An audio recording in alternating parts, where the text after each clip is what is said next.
Hey, here's a little disclaimer. The views and opinions expressed in this podcast do not necessarily reflect those of the MAWP organization. And there are some themes and subject matter that may not be suitable for all audiences, so viewer discretion is advised. Aww. I love it. There you go. Happy All birthday. right. Perfect. And he says it about as good as my memory too. Every time he loses his hat, he's all "Happy birthday!" What are you talking about? Frosty's a pretty good character. It's my favorite Christmas movie. Is it? I make Chris watch it every year with me. I've always had an affinity for the Little Drummer Boy, but mostly the song. The song is just rad. Yeah. I don't know why I like the song so much, of all the songs.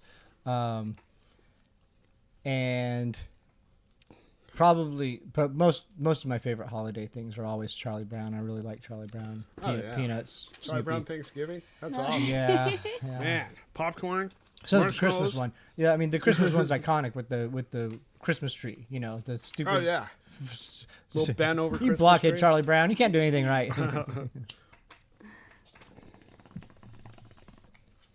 don't know. I've been seeing some. I don't know where did I see that. I think I saw it on. It must have been like Family Guy or some crazy thing like that, where it showed what how Charlie Brown would be if he was actually taunted and harassed as much as he was, and then he grew up. He'd have all fucking mass tattoos, and then he'd be all saying, "What? You looking for?" You looking for Snoopy? Snoopy's dead. Oh, Snoopy's dead. So it's Woodstock. You feel better now? You want to hassle me more? I was just like going, holy crap, that's a hardcore. Charlie Brown would be emo. he would be Kylo Ren. Yep, that's probably a pretty good one, yeah. That is if it just proceeded as you know we left it off. But realistically, Charlie Brown would have grown into himself. You know, he would have grown into that head, grown some hair. Yeah. I think he still would have been quirky looking. It's kind of like when Family Guy makes Stewie an adult in some episodes, and he's still kind of No, so that's a funny. football head.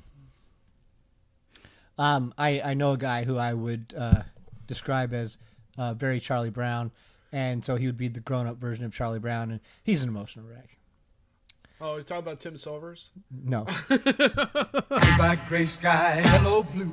There's nothing can hold me when I hold you. It feels so right, it can't be wrong. Rocking and rolling all week long. These days are all being free. These days are all share them with me. I guess we should introduce that we're a show. Oh, yes. We're a show. This is a show. Hi. It's a weekly show. It's called the MAWPCAST 1 radio program. We come here every week from the city of Destiny, Tacoma, Washington, to play music from the greater Tacoma area, the greater Pierce County area, the region in general, the scene that is Tacoma. We play bands from throughout all of time and history, all genres, anything. There's my headphones. They're on the ground. Yeah, I was just going to say. We are the hosts of this week's episode. I am Potter. This is Soundman Chris, and this is Ashlee Marie. Hello. And those are all the immediate formalities I think that are needed at the beginning of a show. That's the basic information. Sounds good. If you're listening to us, you probably already know what it is. And so it's kind of these things that it's like, isn't that redundant? Didn't you read the thing before you clicked on the thing so you know what you're listening to? I guess this is for people who are around you, who might be around you. Yes. Who want to know what you're listening to. And so they can go, oh, they're not just listening to some random people talking. Chris is in the bathroom talking to himself. There's a whole not bunch this of people time. in there. Yeah. No. Yesterday Sometimes. I was for a little bit. Yeah. I wonder what goes on in there. Okay. A lot of face pooping. Wash your phone. Yep. You definitely need a wipe after Long before I had a phone, it was like there was memes and things circulating that the phone was dirtier than your toilet. And as soon as I saw that, I was like, oh, I'm going to make sure that that's never the case.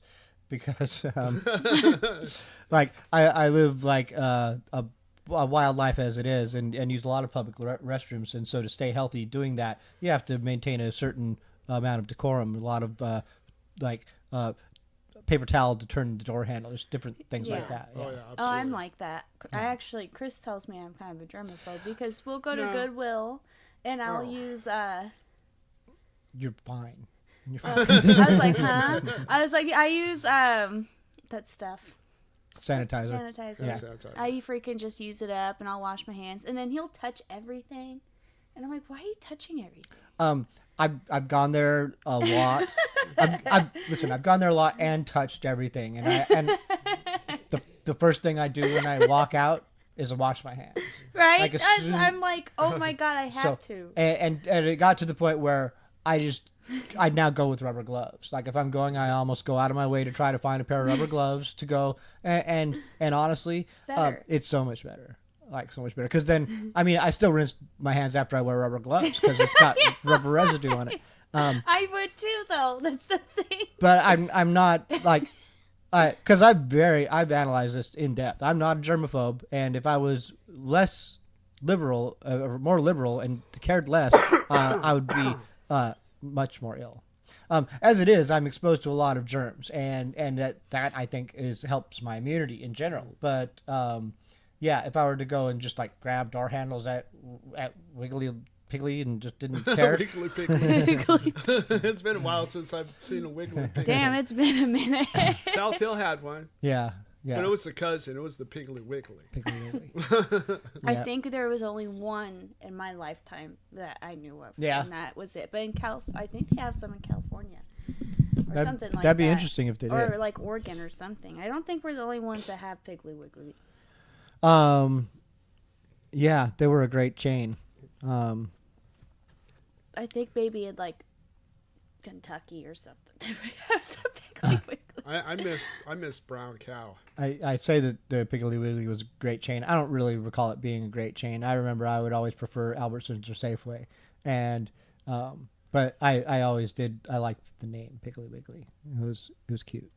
Our Albertsons was awful, so Yeah, I never had good experience with Albertsons, so I just never went. I've had a couple of good experiences with Albertsons, but I mean there was a couple in particular that were, from my experience, okay. Like the one on Pearl Street was a good one from my recollection, but generally speaking, Safeway has just always been my go-to brand. I like Safeway. It's always been more comfortable for me. Brands are a thing, man. They always have been, and I'm not real into marketing or getting sold on things, but I do have some brand loyalty, and Safeway's just been the most consistent grocery chain, so I've got brand loyalty there. It's a thing for sure. I've got brand loyalty with Levi's. I mean, I don't buy them exclusively, but they're sure a great product, man. That's true. You can't go wrong with Levi's. Almost every pair of pants I have is Levi's. I live alternative lifestyle basically, and so things that are durable and long lasting and worth the money that's spent on them, that's what's important to me. Like and things will rise to the top, if you like. I've lived in the last 3 years or so, I've lived out of my RV pretty much exclusively, so certain things just emerge as this works, this doesn't work, this works, this doesn't work, and like I don't know. I don't really have a point with where I'm going with this conversation. Yeah, I was kind of. I think you're going with you don't have room to buy jeans and stuff that doesn't work. This is a thing. Well, it's a I product. think that's where we Products were going with, right? Well, he likes you want to more. buy things that you don't need to buy shitloads of, right? Well, he buys out of necessity versus fashion. There we go. There is that too. Oh. I think that's where you're going. I used to be into fashion, but fashion wasn't practical. Yeah. It's not practical. It's not practical, and I'm living with I that make my struggle own right fashion. now. Jeans and t-shirt. That's my fashion. I know I have to get rid of things, but I can't because I like fashion. So here's an interesting thing. So I've perused a couple of people who live alternative lifestyles also. I don't get much into them, but there's like people on YouTube who make a living off of YouTube videos, for instance, and people who will vlog, whatever, video log their whole life, do all kinds of things of how I do this, how I do that, how I live in my vehicle, and do everything. And so there's this one chick who lives in a car. She lives in a Toyota Yaris. She's a little nuts. Like, now, on the surface, she doesn't seem nuts, but she'll tell you about some problems that she has, and they're not related to her living in the car, but they maybe kind of are. It's a tiny car to live in. It's fucking small. A Toyota Yaris is small. Oh, yeah. And so she sleeps cramped up in the back seat, and everything's fine, but and she deals with things pretty well. Like, but so she'll lay out her whole life, how she got it structured, and she's into fashion. She lives in a Toyota Yaris, but so and she like pointed out in one of her videos how she will buy high quality fashionable garments most of the time. Now, there's a lot of reasons for this, and she didn't delve into all of them, but part of the reason is she's climbing out of her car all the time. She doesn't want to look like shit climbing out of her car, which is really smart, actually. And she only has so much space. So she's trying to buy things that are also going to be long-lasting, durable, but also have fashion potential. Multi use. And as a person who's lived out of a bag or out of all kinds of different situations, her life's very impressive. Like, she's a little controlling about it, but she's got to be. She's only got so much space. It's true. My really main critique about anything about her is that she doesn't eat well, but she says that she can't because of eating digestive issues, which I can relate with, but I can also understand that she's only complicating her life by not eating well. She needs to eat healthy. Yeah, but the like she's got her whole little back with all these little drawers, plastic drawer things in the back that she lifts up the hatchback and just everything laid out perfectly, and she's got everything organized. She takes her showers at like the fitness places, you know, and does her makeup and shit there. So she's got shit worked out really well. And just the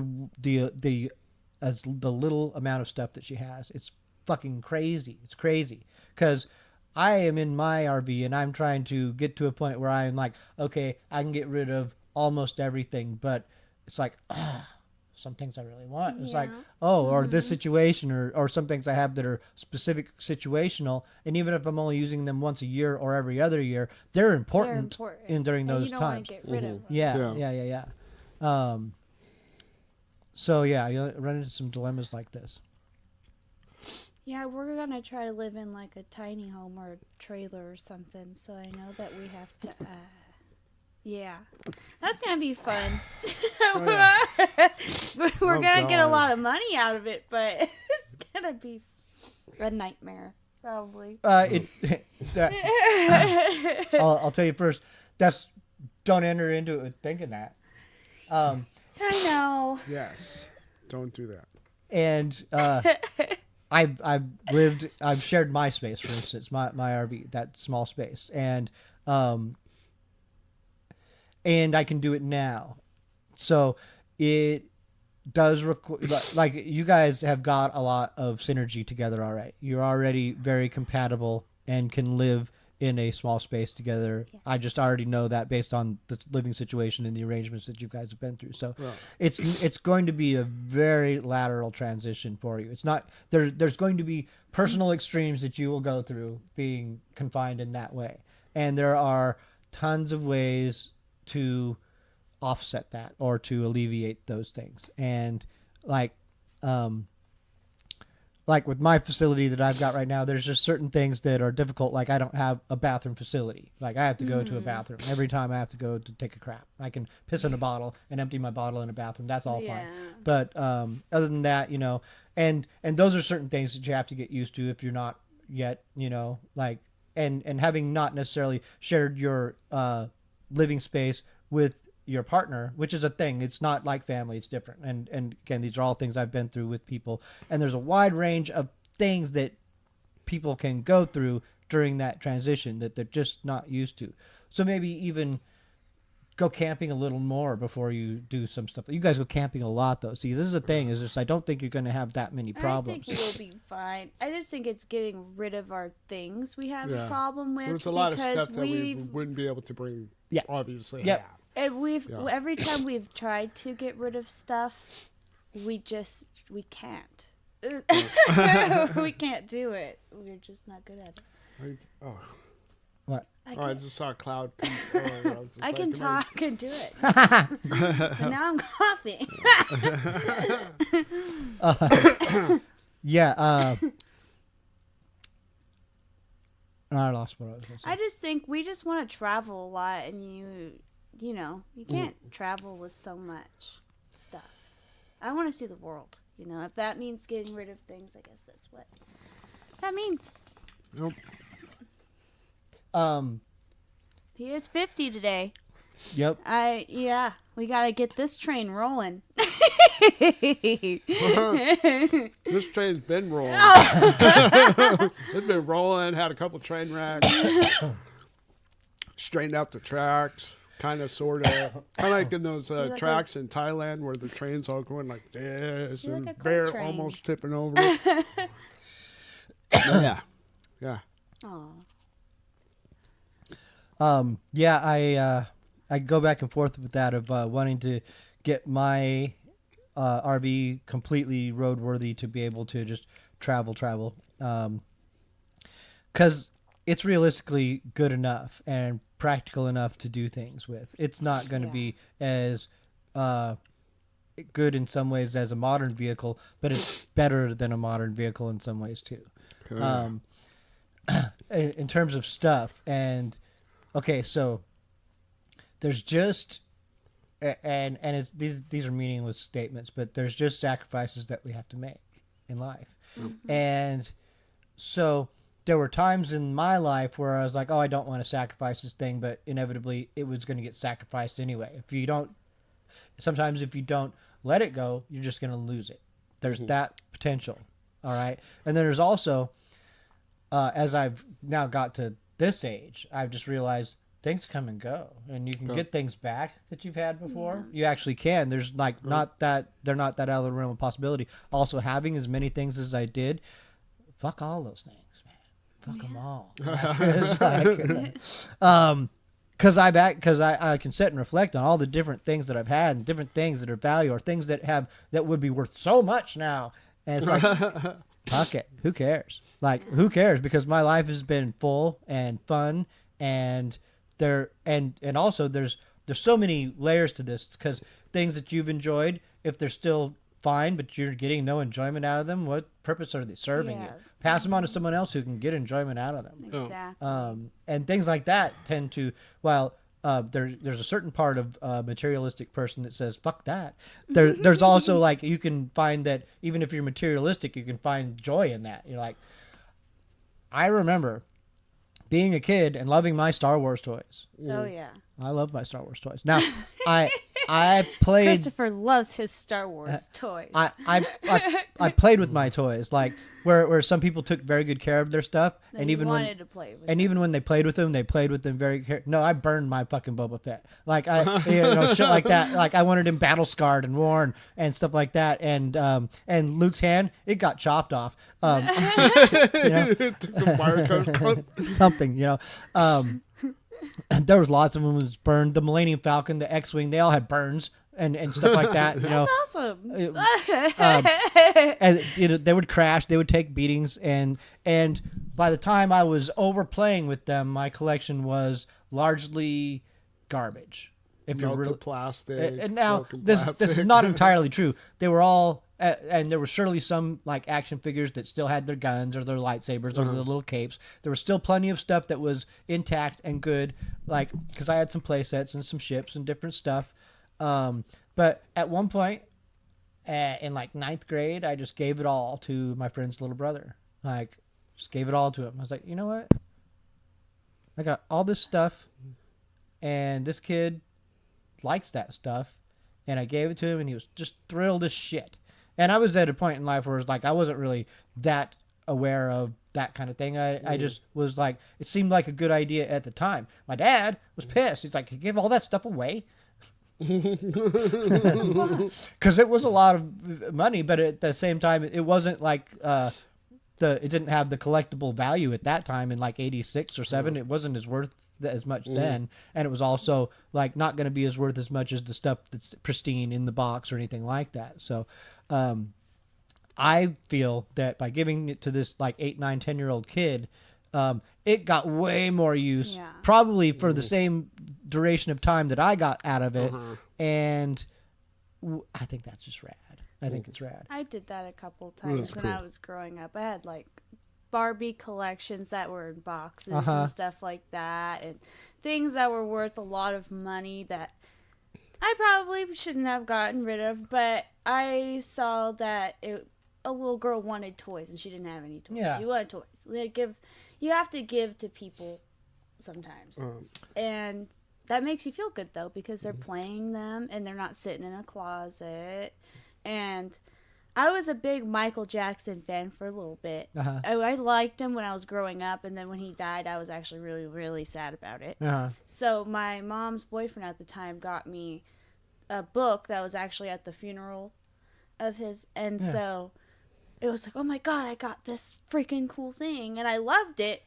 But I had a friend that she loved him way more. Like, she was obsessed with him, like, beyond. So I don't know, for some reason I didn't really want to give it to her, but for some reason I just felt like the right thing to do. I just did. I don't know why, and she loved it, and her reaction to it made me feel better. It's because she was a witch and she cast a curse on you. Oh my gosh. It just makes you feel good when you're able to give to people, and have them enjoy something that you once enjoyed. You were possessed. It was nice. It was sweet. It was a demon.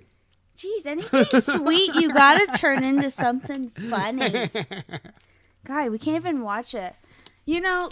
Actually, since I started dating Christopher, sometimes I'll get him to watch a movie that he does not want to watch. But he will get so into it, more than I'm even into it, and he'll get emotional, he'll start crying, and I'm like, see, this is why you gotta watch these movies more often. Way to throw me under the bus.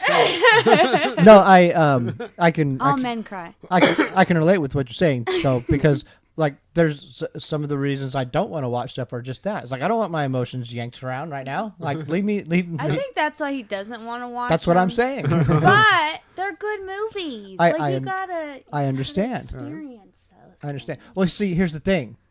Like, The Godfather's a good movie. It's a really fucking good movie. And I've never seen it. That's the thing. I mean, but if he watched it, he'd go, oh, fuck, that was a fucking good movie. Wow. That's what I want him to experience. Yeah. And people have done that to me too. And it's like, and nonetheless, I don't necessarily want to watch everything. And it's just, it's hit and miss. Like someone presented me with Saw once. They're like, God. That's awful though. Yikes. No. But I mean, the first Saw had some prestigious actors in it, and it was a psychological thriller, and it had a lot of I can understand why people enjoy it for that, but I don't enjoy that kind of stuff. And over time, I grew to not enjoy gangster stuff and people getting shot in the face either. Yeah. But I can understand why people can appreciate certain things, like Stephen King. I get why people appreciate Stephen King. He's really good at what he does for the most part. Most of his stuff is really well done. In that, if you like that stuff. I really like him, and I've loved his books and stuff. But I won't make him watch that because there is scenes and things like that people don't want to see. And and also, I told her about how I got suckered in watching Faces of Death. Yeah. Oh, that was it for me. After I watched that, I was like, nah, death ain't something I want to watch like that. I mean, if it's Star Wars death or some death like that, I mean, okay, but it's not like graphic, blatantly showing open wounds and shit like that, and he doesn't like and people in agony and misery and stuff. I can't watch it. It's I feel it too much, I guess. No, I get it. Like, that's because you're so sweet. Look at you. Oh. Is it time for songs? It is time for songs, Ashlee. See what we got today. You know what? It's going to be a surprise because I don't even know what we got today. All right, cool. I kind of know, but I don't. It's been a lazy week. I've not even actually published the video from last week yet. Oh, really? I was kind of wondering. I was going to ask you if my tattoo got zooming in, got in there or not. I wasn't sure if the camera. No, you might want. You can do Cut that out. again. Well, yeah, but I mean, Um, it was like right at the very end, I'll have to go. and then and it check died like moments. I'm sure after that I'm sure that it's on there. Then I'm sure that it is. Okay, songs. Songs. We're in the songs now. Music. 1, 2, 3, go.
I keep fighting voices in my mind that say I'm not enough.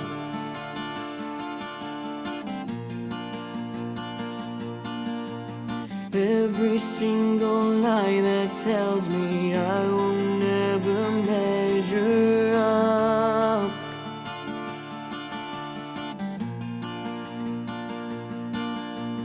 Am I more than just the sum of every high and every low?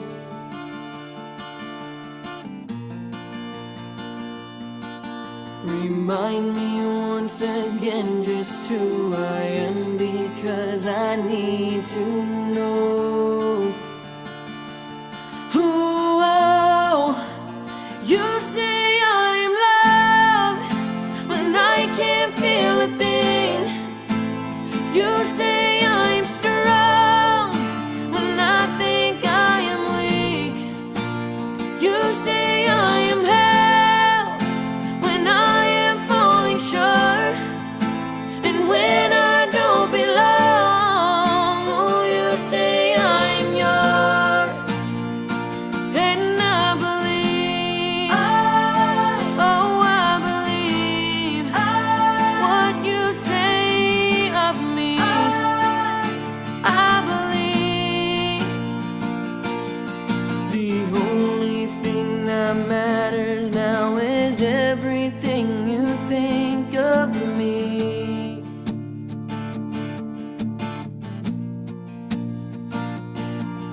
In you I find my worth, in you I find my identity. Ooh, oh, you say I'm loved when I can't feel a thing. You say I'm strong when I think I am weak. You say I'm held when I am falling short, and when I don't belong. Oh, you say I'm yours, and I believe. Oh, I believe what you say of me. I believe. Oh, I believe. Yes, I believe what you say of me. I believe. Taking all I have and now I'm laying it at your feet.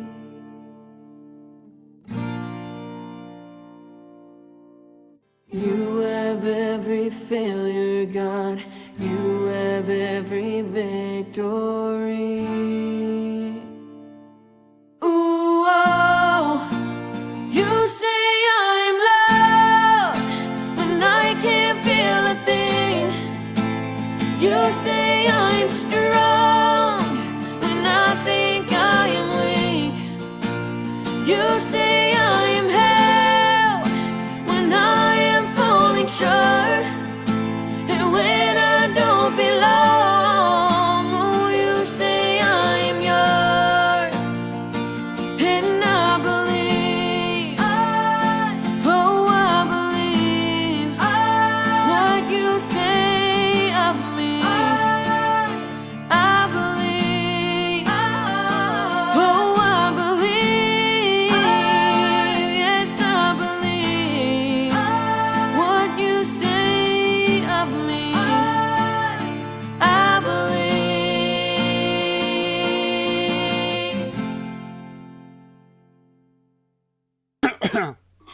Hold it. Stop. Oh shit! Slow down. No. Whoa, Show- damn! the show. Don't do that. Sorry, sometimes I have to put a little spice. No, dude, go whoa! Don't go whoa, because that Yeah. gets. Sounds like a tornado. I'm wearing headphones. Sounds Remember? like a tornado. I do watch people on these podcasts who will like totally work the mic like that and go, oh! Yeah, yep. Yep. You got to. On stage too. Same, Oh, I know. Same kind of thing. Like There's a lady I know, Josephine Howell. She was a singer that would always come in for Darren Montamity, a jazz player. Yeah, you remember him. I didn't even know who you're talking about. Yeah. And she would let out this note, and she would pull the mic away, and she would have it clear out here, and it would sound exactly the same in the entire room. And then she would pull it back, and it would be exactly the same the entire time. I mean, there's no difference between here and here. It sounded exactly the same. And that is fucking master voice control right there. That's such a master voice control. She is awesome. And she's a vocal teacher and a not a spiritual talker, but like a life coach type thingy, I think. Yeah, man, watch some old Whitney Houston. Watch some of that fucking mic control that she had, and say it's exactly like that. Exactly like that. Oh, we're a show. Yeah, hi. We were playing some songs, and then the songs finished, and so we came back from the songs, and we're here to talk to you. The songs that we heard today on the first set of songs in the show were "You Say" by Kira Michelle. 6, 8. She's playing Friday. She's playing Friday, huh? At Luigi's, yeah. What a coincidence. Yep. Yeah. I would say it's a acoustic kind of night, and Ryan is playing night too, believe. Well, we're playing both of them. We're playing Ryan Renfield today also, but we didn't play Ryan in that set. We played 685, the song 685 by Tiger Hawk off the Tiger Hawk EP. We heard the song MAWPC by Moss Generator off the late great Planet Earth, and we heard Seize a Ship.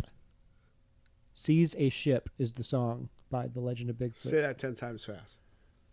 I'd probably end up saying Caesar chip after a while. I'd end up saying, what am I supposed to say again? Caesar chip? No, I can't even do it the second time. Caesar salad? Caesar salad. Okay, I'll take it. Sure.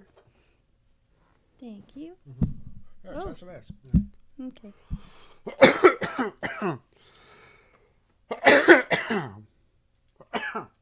I always want to say sorry, Mom, or something when I'm doing this. Well, you never... It's weird because it's fine, it's legal, but for some reason it's still kind of weird to do it in front of your parents sometimes, especially if your parents are weird about it. Well, you're drawing attention to it also. That makes it even more weird. Yeah. Now you're making me uncomfortable. Now I feel like I shouldn't be doing this in front of you. My parents get it from Chris's me. mom is different, but she wasn't always. When you were my age, I grew up with her. She hated it. You Oh, know. yeah. One time, So it's kind of the same thing. one time, me and Potter's friend Nathan were in my room. We were resing out a pipe. Resing this pipe. My mom comes in. She goes, "I don't want that bong in this house." And I reached to the back of my dresser, and I pulled out my bong, and I said, "Mom, this is a bong. This is a pipe."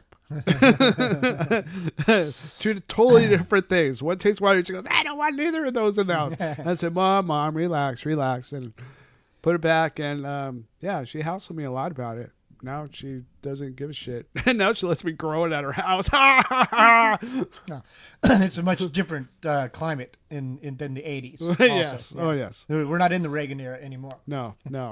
I gave my mom a purse, and I forgot that it was actually one of my friends' pipe. It wasn't even my own. I totally forgot that it was in the bag. I had never used it. And I gave my mom the purse, and she opens up the bag, and she goes, "Are you serious?" Oh, I got my ass fucking chewed out for that. Yeah, and she goes, "I knew you smoked." And at the time, I really never did. I was not into it too much. I hated it because it made me paranoid, and it also made me super tired. And I always felt like the party pooper. So I just chose never to do it. But my mom was like, "You're such a pothead, you little smoker." And I'm just like, whatever. It was something I very much kept from my mom entirely. Even when at the height of it, we would still like, "No, it's not happening. That's not happening." until the point where she started dating a man who smoked weed, and then he was like, "What's the problem?" He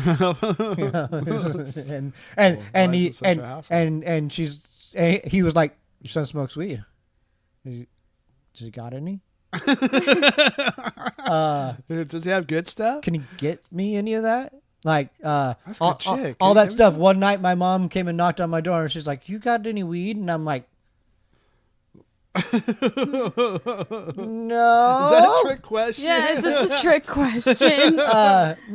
I don't have that. And she's like, and she says, "Jose wanted a bowl," and I was like, because she was a little disappointed. She's like, "Oh, Jose wanted a bowl of weed," and I was like, "Hang on a minute." Wait Hang a on. sec. Can Wait I a get this straight? And so I did, and then afterwards it was exactly that. He was like, "Oh fuck, can you get more of that?" Yeah, Jose was a good guy.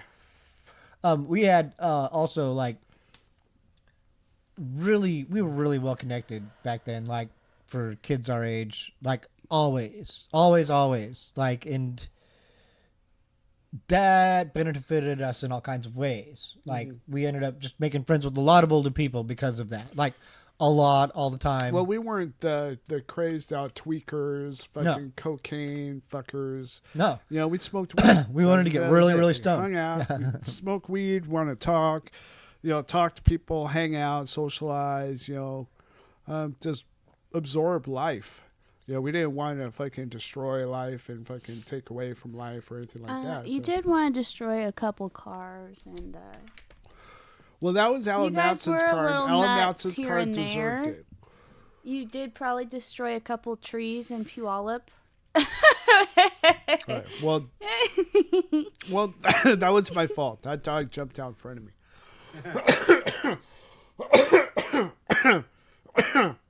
Yeah, bleep out that name. Yeah, his car deserved it though. No, nobody deserves anything. It just, these are things that happened, and I know. You're just saying that because you're right there with us doing the same thing. well, I was right there with Some it. of the stories I hear about you guys, I'm just going, you guys were crazy little teenagers. You guys were like the punks of the streets. Like, you guys were nice punks. You didn't do anything really bad, but You're like the PG version of Warriors. but you guys definitely did some stuff. Well, yeah. I mean, we did some stuff. We did some questionable stuff too at the same time. but- Burnouts in parking lots. Yeah, I mean, but we weren't really the type that were actually doing stuff that was really going to hurt people Well, that's what I or mean. anything like that. That's so, what I'm saying. Generally Exactly. speaking. generally speaking. Yeah. yes.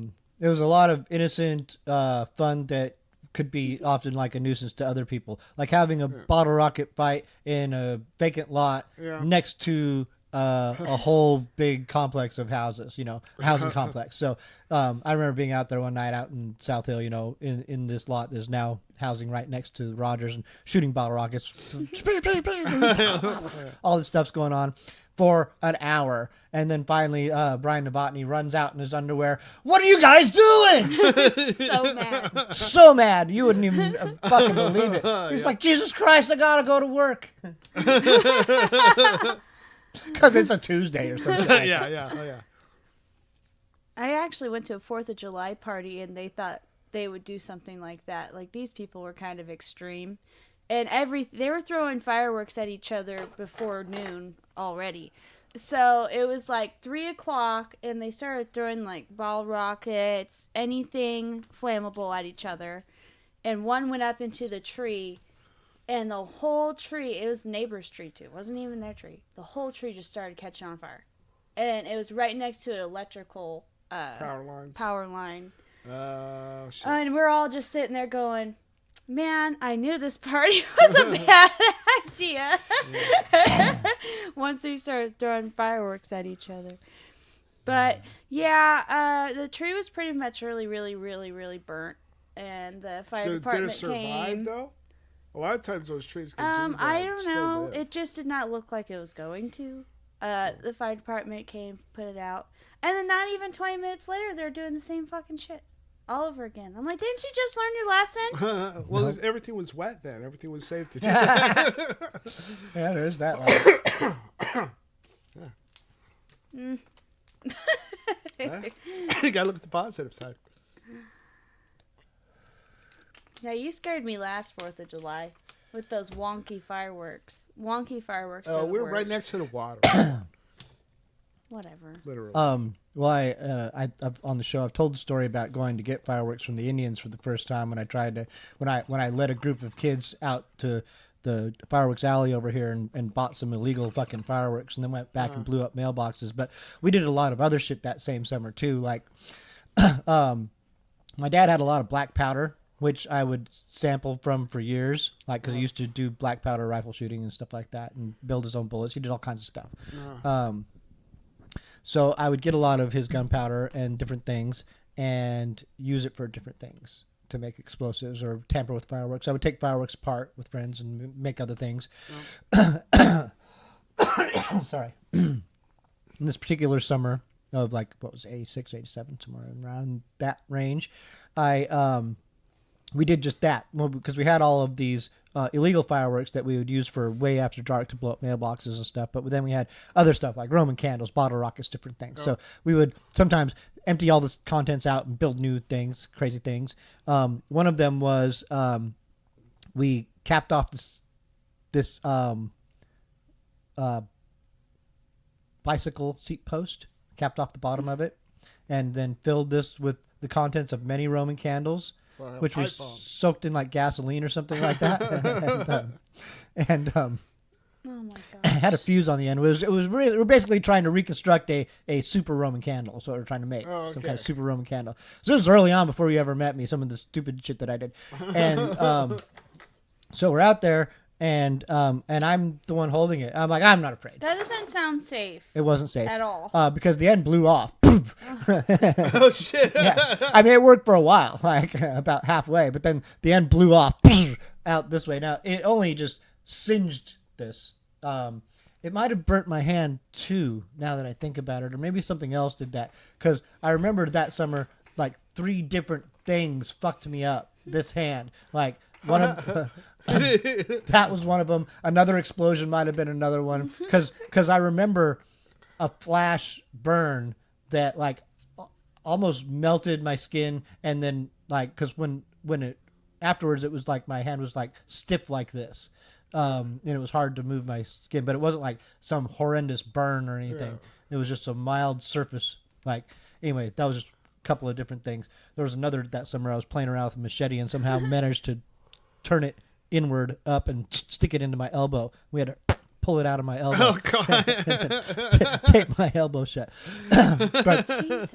That was just me. The story that I'm telling right now is like this 4th of July. I had got back from roller skating with these couple of girls. Me and my friend Randy got done roller skating, and then we met up with our friends who were out on this tour of shooting bottle rockets and having fun, being hooligans. Sounds like an episode of Stranger Things. And so we're all in this pack of kids. We're going through these neighborhoods out by Nachi's Trail on Waller Road and 152nd, and those neighborhoods. And my friend Todd had a pack of bottle rockets in his back pocket, and my friend Javier goes up and he pretends to light them, and he just flicks the lighter and goes, ha, ha, ha, ha, ha. But that spark from that flick ignited one of the bottle rockets, which ignited another of the bottle rockets, and all of them. Those two were facing up. And that was fun and cute, but then the other ones were facing down.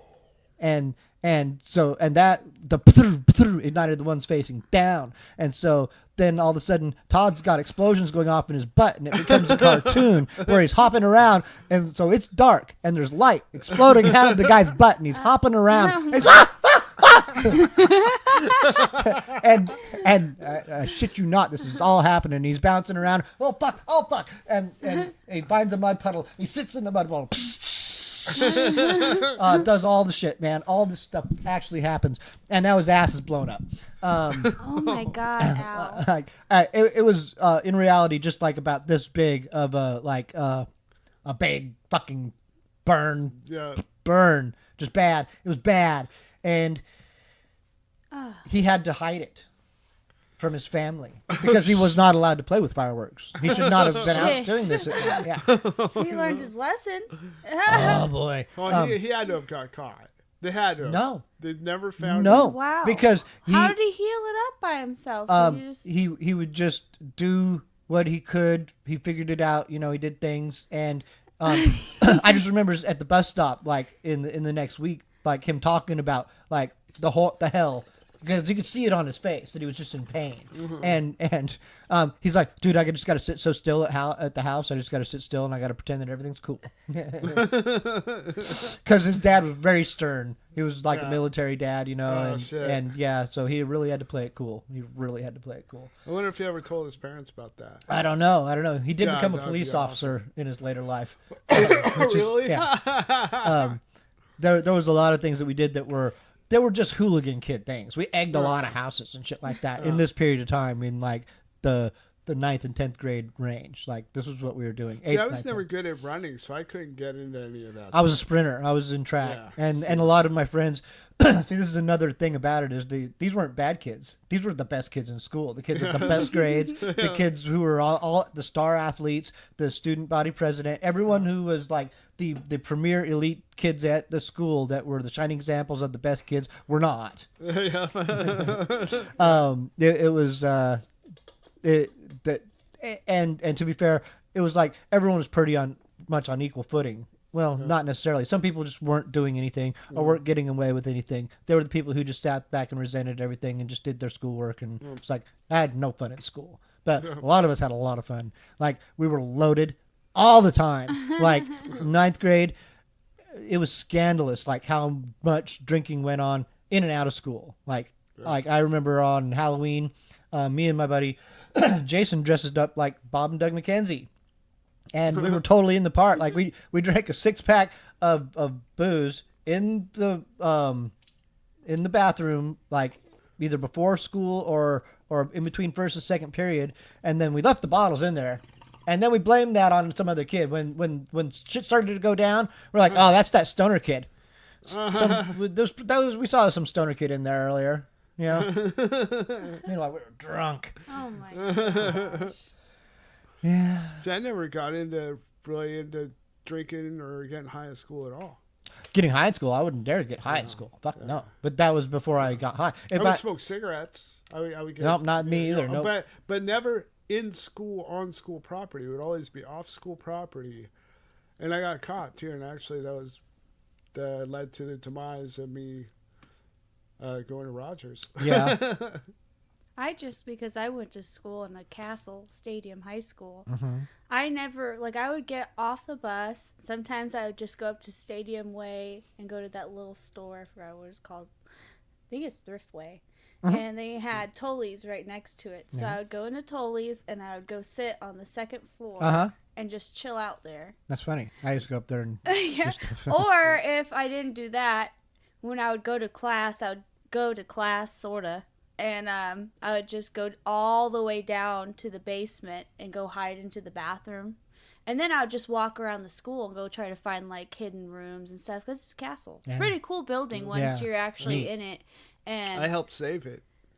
Yeah, he did in the comic book. Yep. I was like, that's like a little sign. Yeah. And the reason the track in that area floods now is because of the weight of the PA system kind of crushed the draining system and fucked the drainage system. That's exactly what happened. It is. That's exactly what happened. I wonder if you got to buy the comic to figure that one out. Yep, that's an Easter egg in the show. Yep. We're probably due for songs. All right. That's nice music. Much into the conversations, but yep, time to get on with our show somehow. Do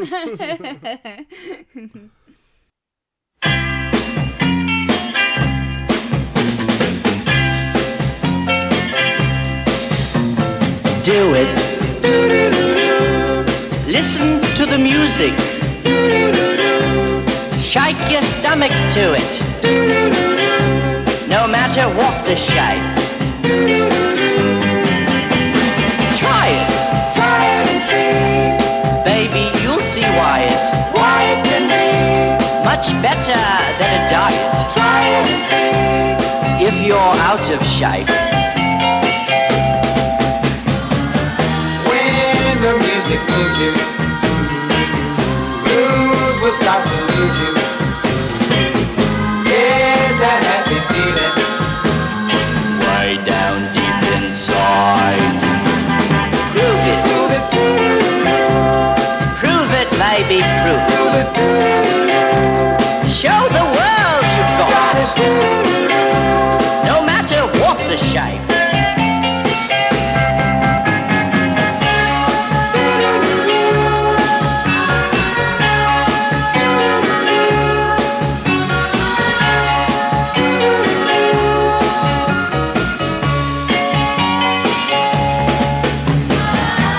when the music moves you.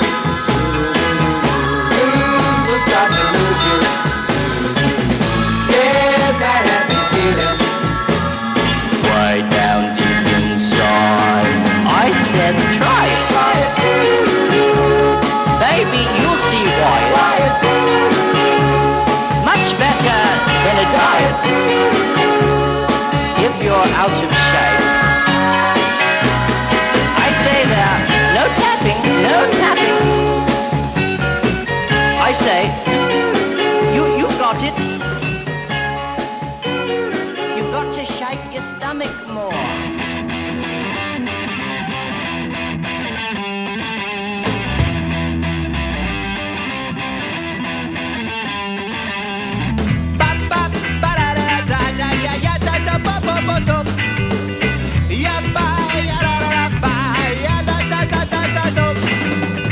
I'm a scrapper man, I've come to take it, I'll take it all, I'm gonna take it all away. I'm a scrapper man, I've come to take it all, I wanna take it all away. Bring out your dead, your busted, and your beds, we'll melt it all down, turn your trash into rent. It's clean and it's green and it's trash well spent. We're gonna take it all, we wanna take it all away.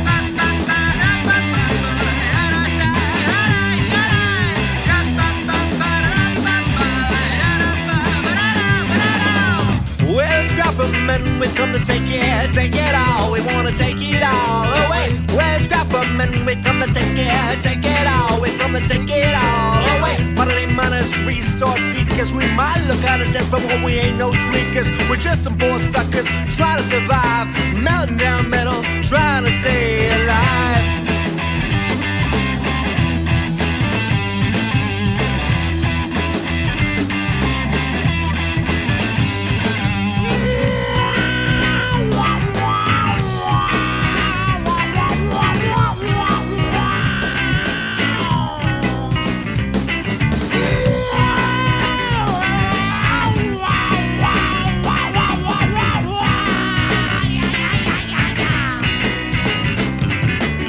Bring out your dead, your busted, and your bent. We'll melt it all down, turn your trash into rent. And it's clean and it's green and it's trash well spent. We're gonna take it all, we're gonna take it all away. Your iron aluminum, your steel, copper wire, your chain link fences, your boxes and tires. We'll take it all away, everything you can think, everything, and your kitchen sink.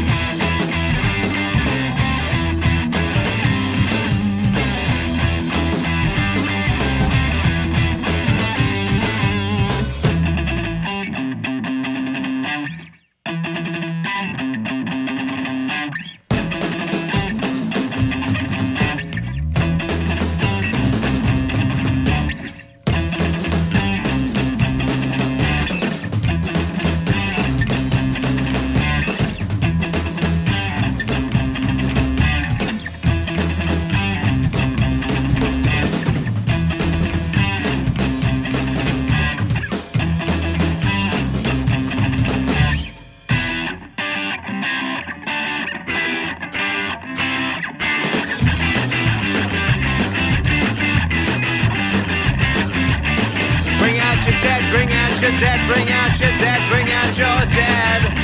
Bring out your dead, bring out your dead, bring out your dead, bring out your dead. Well, it's got from men, we come to take it all. We wanna take it all away. Well, it's got from men, we're gonna take it all. We wanna take it all away.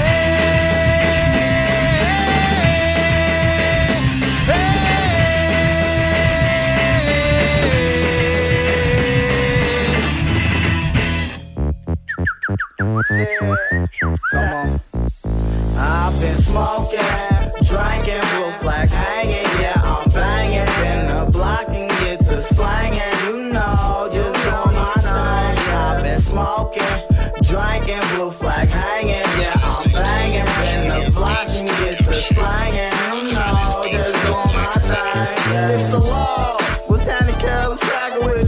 Try to go out for the pack, you know I'll tax them with you. What? Cuz want smoke shit, I'll max them with you. If that's the issue, I'm ripping tissue, I'm pack a pistol, papered up bully, bigger than a pit bull. Watch me shake the block up, yeah, I heard breakthrough. Here, murder block up, I'll show you what these strays do. Pressure in your partner, he can catch the fade too. My OGs pump fear and have loyalty, who raised you? My mouth is full of made men, always made moves. Been down since day one, came up day two. Hey dudes, tell these motherfuckers ain't no damn truths. These niggas just riding the wave, trying to hang loose. So I'm sleeping shit like Samoans who wanna bang ooze. Frontline rentable, 10 years with the same truth. Only swing coops with the click, gotta stay true. Smoking, drinking, blue flag hanging, yeah, I'm banging. In the block and get to slanging, you know, just on my thing. Yeah, I've been smoking, drinking, blue flag hanging, yeah, I'm banging. In the block and get to slanging, you know, just on my thing. Love the fuck out everywhere that I go, cuz I'm a snow top. Why you think I'm so cold, cuz? And how he from the hood? On the set, I don't know, cuz if Mac Priest don't hear him out, then for them gon' focus. Think you run the town, we gon' treat you like shown up. So quit bragging, the last dragon is showed up. Don't stacking, that's why your kids wanna hoe up. All from just doing my thing like a low does. Make a crash dummy wreck, someone call him a tow truck. Young homie from the set, young Val, I'm a soldier. When the homies call collect, I put money on those books. Break bread with them cause I starve with those crooks. Big bro chef enough to serve, we all don't cook. Blue flag out of pocket like your kid dollar don't look. I feel like I'm a ball for the whole hood. Do my thing in my brother's name, baby, it's so good. Smoking, drinking, blue flag hanging, yeah, I'm banging. In the block and get to slanging, you know, just do my thing. Yeah, I've been smoking, drinking, blue flag hanging, yeah, I'm banging. In the block and get to slanging, you know, just do my thing. Yeah. Doing my thing, doing my thing, doing my thing. Do my thing, do your thing, do your thing, do your thing, gang your gang, gang your gang, do your thing, gang your gang, do your thing.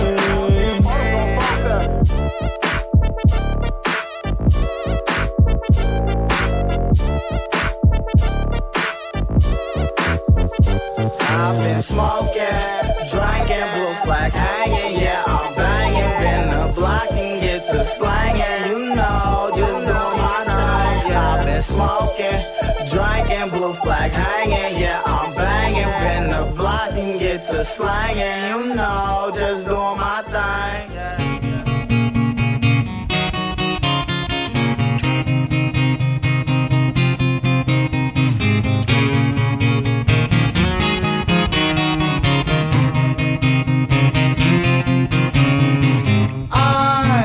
I just died in your arms tonight. Must have been something you said. I just died in your arms tonight.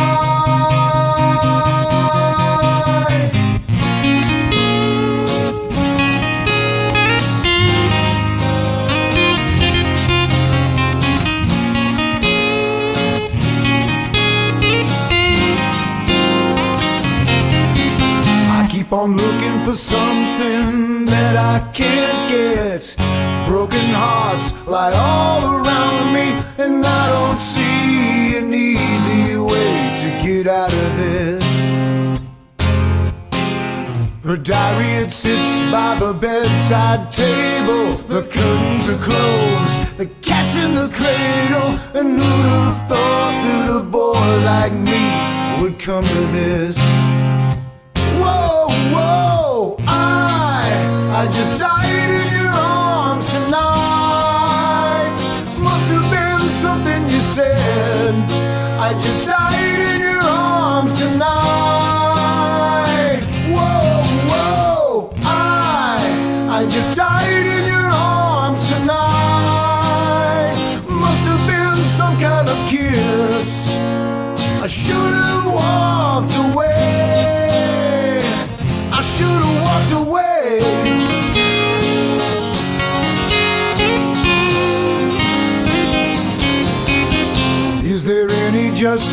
cause for feeling like this. On the surface, I'm a name on a list. I try to be discreet, but then blow it again. But I've lost and found, it's my final mistake. She's loving by proxy, no giving or take. And I've been thrilled to fantasy one too many times. Whoa, whoa, I just died in your arms tonight. Must have been something you said. I just died in your arms tonight. Whoa, whoa, I just died in your arms tonight. Must have been some kind of kiss. I should have walked away. I should have walked away. It was a long, hot night. She made it easy, she made it feel right. But now it's over, the moment is gone. I followed my hands to my head, I knew I was wrong.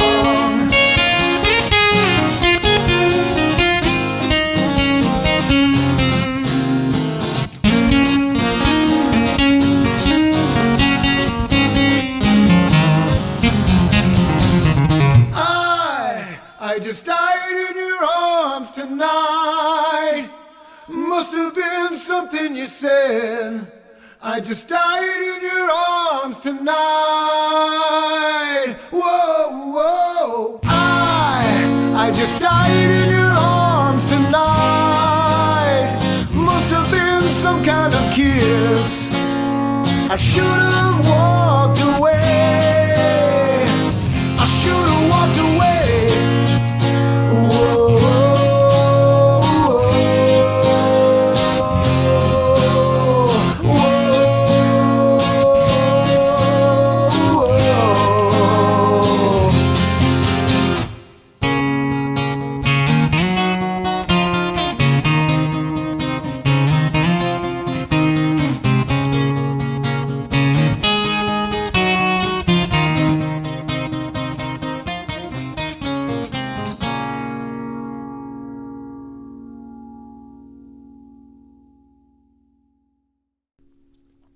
That was good.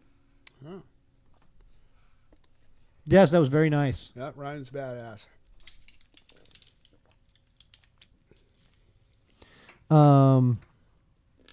Yep, that was I Just Died in Your Arms Tonight, the old Cutting Crew classic. And then we heard, well, that was by Ryan Renfield, by the way. If we didn't really specify that, we're talking about it, but we might not be talking to you about it unless we do. Yeah. So then before that, we heard, oh yeah, that's not what we heard before that. Before that, we heard. What's the other one? Yeah, Shoulders. Mm-hmm. That's what we heard. Yeah.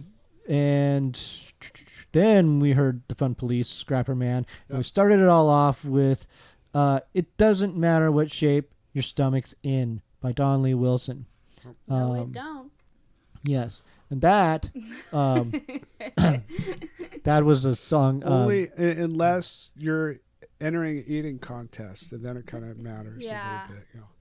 That one guy won the Nathan's hot dog eating contest again. I don't remember his name, but this is like the 13th year that he's won the contest. Is that right? Not the Asian guy? Not the Asian guy, because he... This guy eats a lot of weed. The guy who beat the Asian guy. He was in the early 2000s. He kept winning, but this guy seems to be winning every single year. Yeah. And that was kind of when I fell off of regularly watching it, and I didn't check this year, actually. Yeah. Because I'm not able to... ever catch it live, I just kind of fall off of watching it. So I just love watching eating competitions. I understand. I do understand. It can be difficult for me at times, but I do appreciate that. Specifically that one. And I do always talk about my love and want to make a taco eating competition. Taco Mania, the taco eating competition. I'll have to try it. I would. Hard shell tacos. I'll do it. See, this is the thing. You just get a basic kind of Taco Bell taco, like a hard shell, cheese, meat, and lettuce. I mean, you could go. That's perfect. You could go the Mexican tacos, but that's different. That's like it's a lot more chewing in a Mexican Yeah, taco. and it's softer, and that's just there's a So lot more work to it. the whole thing with the hard shell taco is you have to chew. You do have to chew. You have to chew, or you're gonna kill yourself. You trying can to- shove it, but you can shove more of it. Just shove Yeah. the thing. You can do it in like 1 second.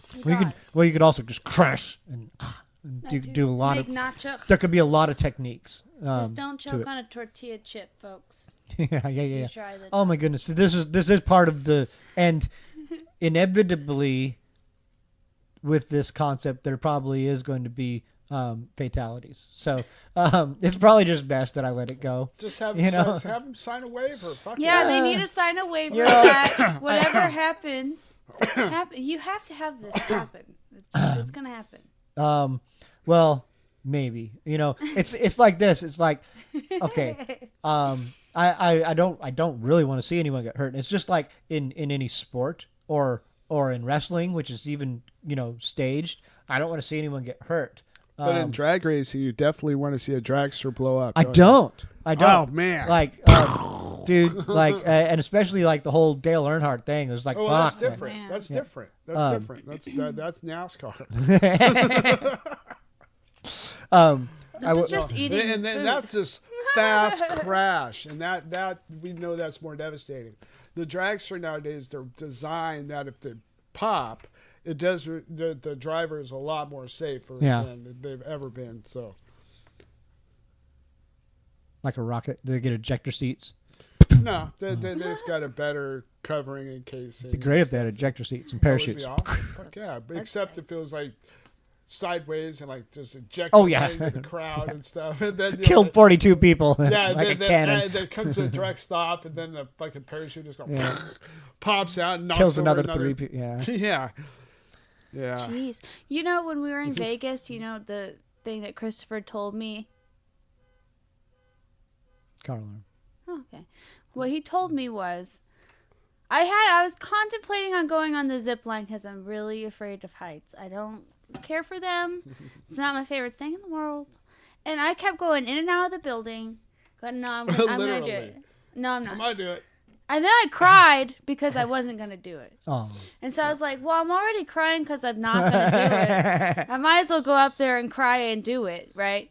So, but Christopher, so lovingly says, if the line goes, it's just right there. You're gonna go in this cement. There's nothing down. Yeah, it's not like you gotta feel anything. But what the? Yeah, you are. You're gonna feel a ton of bricks hit your face, and then you die. Yeah, it'll be like fucking instantaneous. I don't think so. I think you feel something. I think you're gonna feel it all. Yeah. Like that. You that are kind of going thing. to feel that If you're in shit. the sitting one, you're like 15 feet lower than if you're on the Superman one, which was she was doing. So she was like freaking like 50 I was feet fucking up super in the air. hay. It was like Yeah, 50 feet up because in the you air have- to cement face first. Yeah. you start yeah. and you start above the Fremont Dome. They make you go above it first Oh yeah, you're and like then go down. 150 feet up in the beginning. Uh-huh. So you're guaranteed to make it really quick. Well, you made it. My nerves. Yeah, sure. I was like. But did you this. die? Hold on, I almost died from a freaking nervous breakdown up there. I was sitting there like this. Me and this lady, she didn't even want to do it. Her eyes and my eyes, we had water, crying, and tears, and there's just makeup everywhere. And all of our pictures were awful because we were just fucking freaking out. I just said, oh my God. And then we went. And I was holding on for dear life, and I was so loud. I don't think I've heard anyone scream like that on a zip line, but I was screaming. I was scared. I was all looking down like, this is dumb, this is dumb, this is dumb. And then, this is where it gets you. That you think you're done. That you think you're done.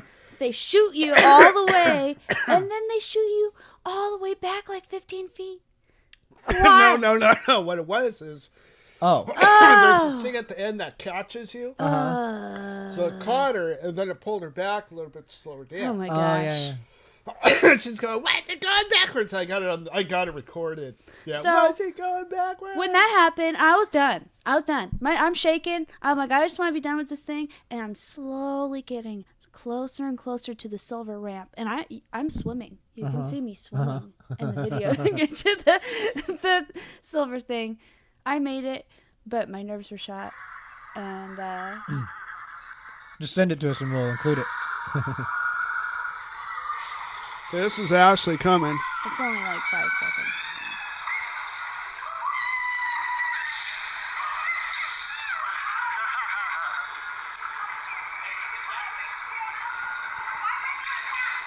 Why am I going backwards? Yeah, that's Ashlee. That's great. But yeah, he just told me that if I fall, yay to my death. That was great. Good Good pep talk. It's just honesty. It's just I already know that. I don't need to be told that. I mean, I want to be told understand. that it's going to be cool. It is going to be cool. You're going to be fine. But no. Yeah, everything's cool. Yeah. Look It at- ended up being okay. I always I make her don't do want to do it crazy again. stuff, and then I don't want But- to do that again, though. I didn't like it that much. But if we go to Hawaii, I'll do it over trees. I will die over a do it. tree. 350 feet up in the trees, she'll do it, but she won't do it. I will die in a tree, though. I don't want to die looking at some old guy with his balls out wearing a baby tutu. I don't want to see that as my last dying thing. Did you guys see the dwarf that you were asking about before? Yes. We Oh, you did. did? I'm not going to go into She was- detail she was because I there. know we can't talk about it. Yeah, we saw her. But Yeah, she was there. I got a picture of her 2 nights before we saw her. I was like, oh my God, there she is. She was on the wall wearing her nurse outfit. Yeah, it was a painting. Oh. A mural. And then we were standing right at the same spot where the picture was Now, 2 right nights after later. I just got done smoking a big old joint. Here she comes with her outfit, and she's all coming out. She's done with her job. I was talking about I the can't one even with the believe it. guitar. Oh, No, we No, see didn't that. see that one. we So, were but talking- that's even better the though. rotisserie one Yeah. that we can't talk about. Like you can talk about it. No. Oh, is there a moratorium on this conversation now? Well, no, Well, funny. it's it's It's fine. I'm not trying to pry. I don't care. No, it's the stuff that we had to cut out last time, so I don't want to I just realized I'm wearing make you cut stuff out again. Wearing your shirt backwards. yeah, and inside Inside out. out. Yeah. Nice. all right. That's all right. It's today. Yeah. This is the day. This is. I didn't notice. Me I either. just thought that was Yeah, it's just a how the shirt was. Yep. just the, But just yeah. the style. Now just the everybody's fashion. gonna be zooming in. Maybe we could have like our normal podcast, and then there could be like the podcast where we can talk about worse things. We can talk about anything here at all. I'm not prying because I don't know exactly what it is you're dancing around, but there's nothing we can't talk about No. ever. It's just a matter of how certain things are worded sometimes. Like, so the only thing I edited us saying a word that some people might yeah. construe as derogatory. And we didn't mean anything by it. It was just like used by you and me both, just loosely, accidentally. We were just like, we said the word midget in reference to a short person. That's what happened. Well, full disclosure. This is the problem. Yes. Like, and I framed it in a way where, like, I feel like yeah. we, I'm not good with words. hey, I just use them. I'm okay with words, and I nonetheless said the same thing. Chris was the only one out of the three of us who didn't that day say this thing, and It's usually me the first time. Oh, don't do that. and now, More break shit. yeah, now I've bright. changed the lighting of the room. Woo! Jesus. It's pretty bright now. Also, Looks good. I don't know if I edited it out of the video, to be honest. I edited it Oh, from- okay. Now ask her to explain rotisserie. Well, it's where you spin them around because they're easy to spin. I don't know. How would you know this? I don't think it works like you think it works. I know. It's just like. And I'll tell you another thing. It's like it's on the cartoons where you're gonna see. I'm not. It was. I just don't think that I've never seen. it's I ever don't going to know. work. I think at a certain point, like it's gonna get bound up. It just is. You're gonna get a point, and she's gonna stop, and it's over. She's It's gonna done. be like a Yeah. toy that's Other way, go back, broken. go back. Yeah. Like a vacuum hitting the same spot in the corner. So I'm getting lost. I don't know what she's talking about now. I'm very loosely watching this new season of Big Brother, and as I talk about every season when I watch it, it just deteriorates really quickly into things that appear racist right off the bat because they always seem to evict minorities, and lately in more recent seasons they're really trying to cast like a certain demographic with the potential of hooking up because they love these things that they call the showmans, where a couple people on the show will hook up. And they've had, like Big Brother, for instance, in particular, has had a long history of couples shacking up and even getting married and having kids. Like a whole lot of them.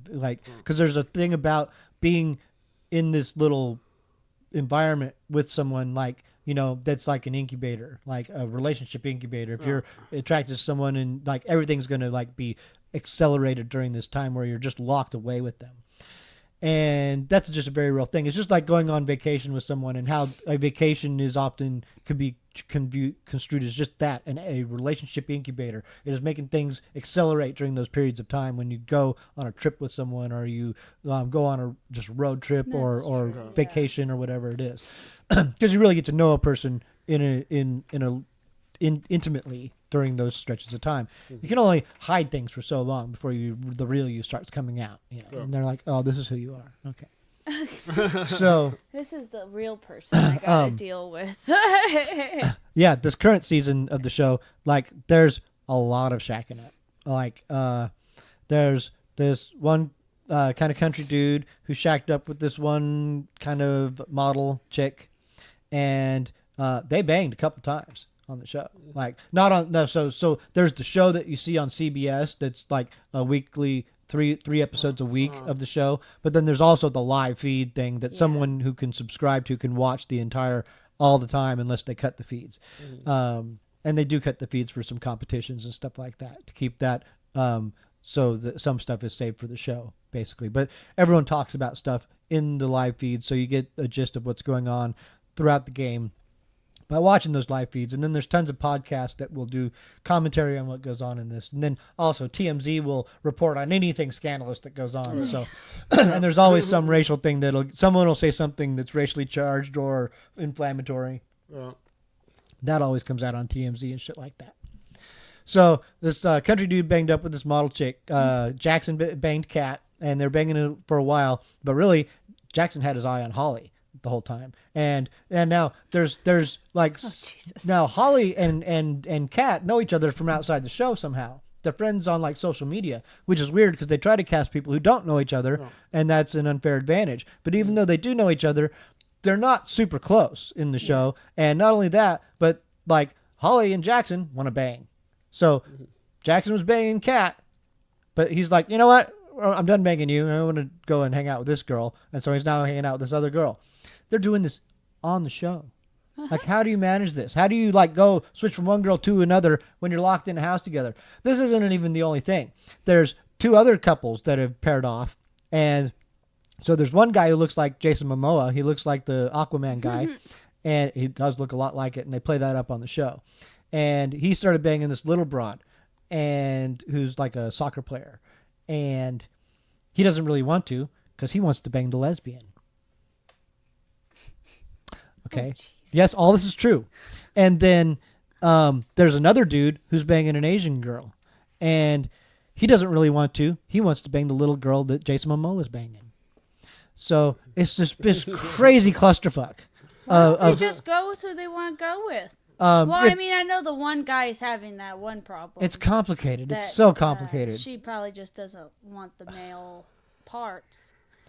Yeah, yeah. Well, I think she'll go there though. That's the thing, and she's alluded to it, and so he's like, she will, huh? So it's just like, that's a lot of drama. It is a lot, like, and not that that's what I'm focused on. It's actually just overshadowing most of the game, and really some of the more important things are getting way overshadowed by that, like the whole optics of racial profiling and targeting of your opponents in that way. That does start to get sketchy and uncomfortable. But you know, that's like my Big Brother world. report. That's what it sounds Yeah, like. it's Yeah. just like it. It's like real world, but there's a point to the game ultimately. Yeah, If real you, world, there's no point. yeah, They that's just- always what so frustrated me with that. It's like, why?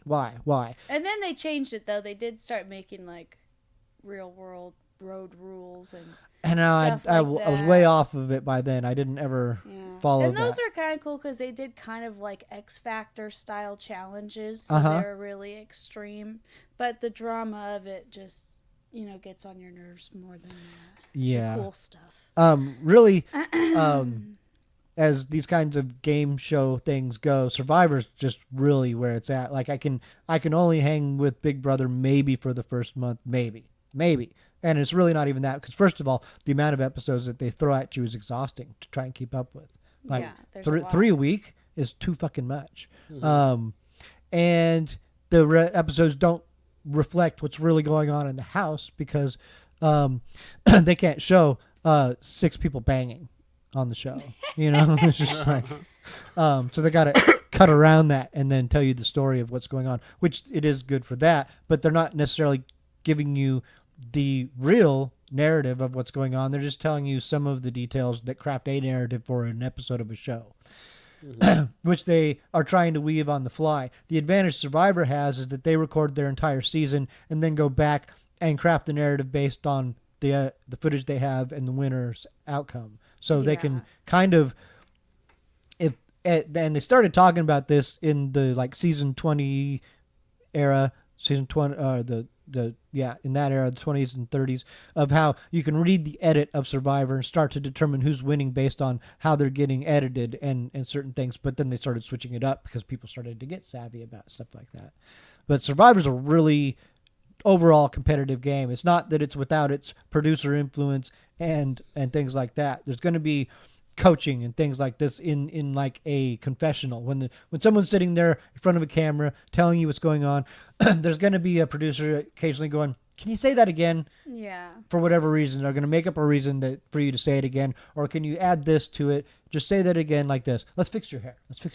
Do this again. Do it one more time.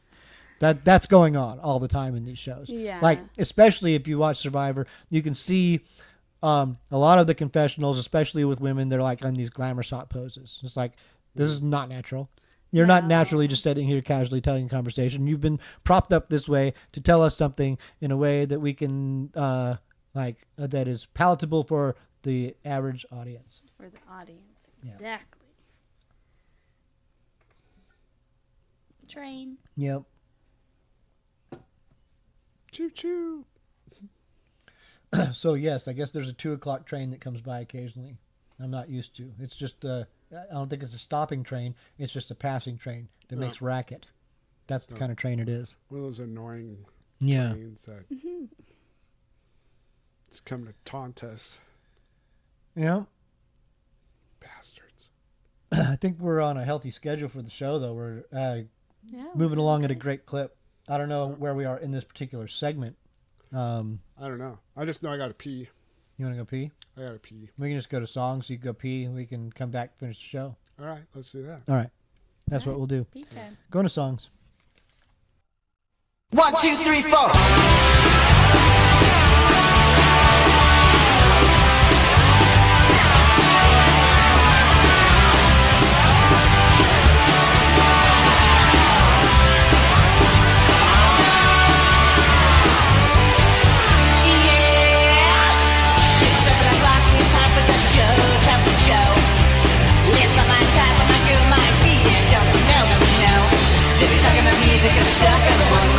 One-way road, 'cause being different, something they know, something they don't know, whoa, something they don't know, something they'll never know, they'll never know, they'll never know, something they don't know, whoa, something they don't know, something they'll never know, they'll never know, they'll never know, something they don't know. Clock saying 12, oh, it's time to go, time to go. It's not that I tried, but I failed and you failed, yeah, don't you know, we're talking about music and stuff on a one-way road, just a thing of being different, something they don't know, something they don't know, whoa, something they don't know, something they'll never know, they'll never know, they'll never know.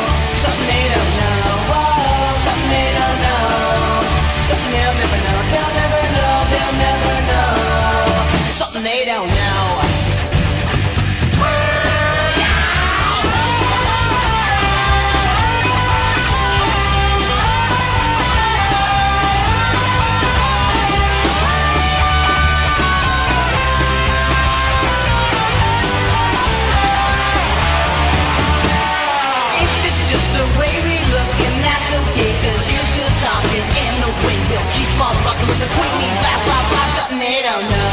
Oh, something they don't know. Something they'll never know. They'll never know. They'll never know. Something they don't know. Oh, something they don't know. Something they'll never know. They'll never know. They'll never know. Something they don't know. You think you would know?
Temperatures rising, 103. Just like go for it summer, it's getting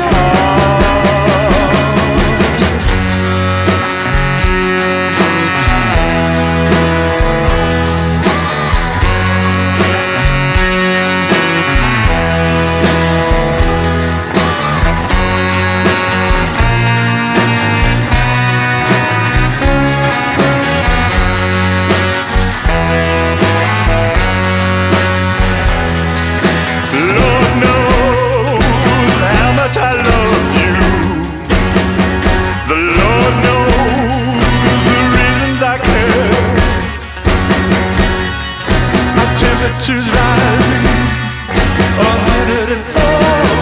And just like go for it summer, nobody dares. Donna, Donna, Donna Lauren. Donna, Donna, Donna Lauren. Donna Lauren, wherefore dost thou be?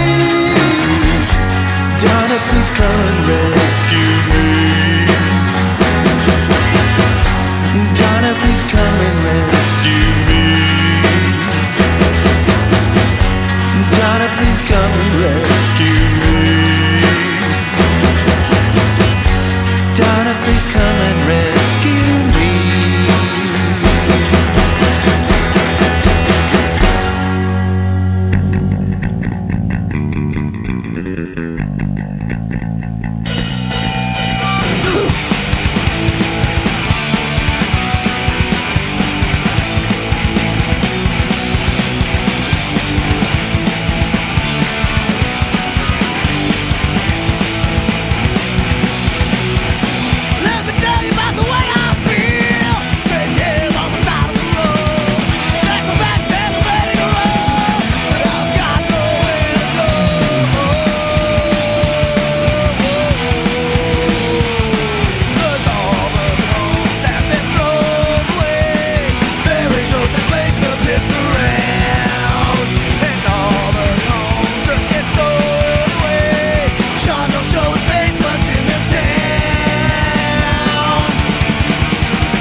Sometimes vessel, you don't have what it takes. Black and blue blood, you've had your day. Hours passing like paintings on a wall. Cut out my eyes and let me fall. Lay low while they're searching through your body for honey and wine. They laugh as it walks to the gallows. Their innocence stays. Sometimes vessel, you don't have what it takes. Black and blue blood, you've had your day. Hours passing like paintings on a wall. Cut out my eyes and let me fall.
We just heard the song Vessel by Diesel Harp. Very cool. Yep. And before the Vessel, we heard a band called Papa Wheelie and a song called 407. And before that, there was Going For It, theme for Go For It Summer by Girl Trouble. And started it all off with Queenie Blast Pop. Something they do. See, I start getting all quiet, and that's not good. I don't want to just mumble into the mic. Then I have to just jack my volume up. Yeah, technical stuff there. Work. Yeah. Make work for me. I do. There's sometimes, like I think it maybe the last episode. Last episode, it was like I was hardly even here. I was just phoning it in. I was all. I was still on vacation in my brain. I was still on the ocean, but I'm here now. Right We're on. here. Now that the show's over, I'm firing on all cylinders. Now that we're wrapping it up, we're all fired up and ready to go. We just got to start doing some 5-hour shows. No, fuck that. Oh, geez. Not with all this smoking.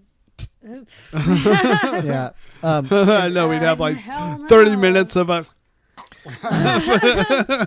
If we all were sleeping and shit. if we were doing a live stream, we could go longer, and in doing a live stream, we could do other things. Take naps. Man, I would. Here, we're going to play 30 minutes of music, and then my alarm's going to go off to wake me up. So Then we'll be back. We'll be ready. There are some issues with live streams that I've not quite negotiated the technicalities of.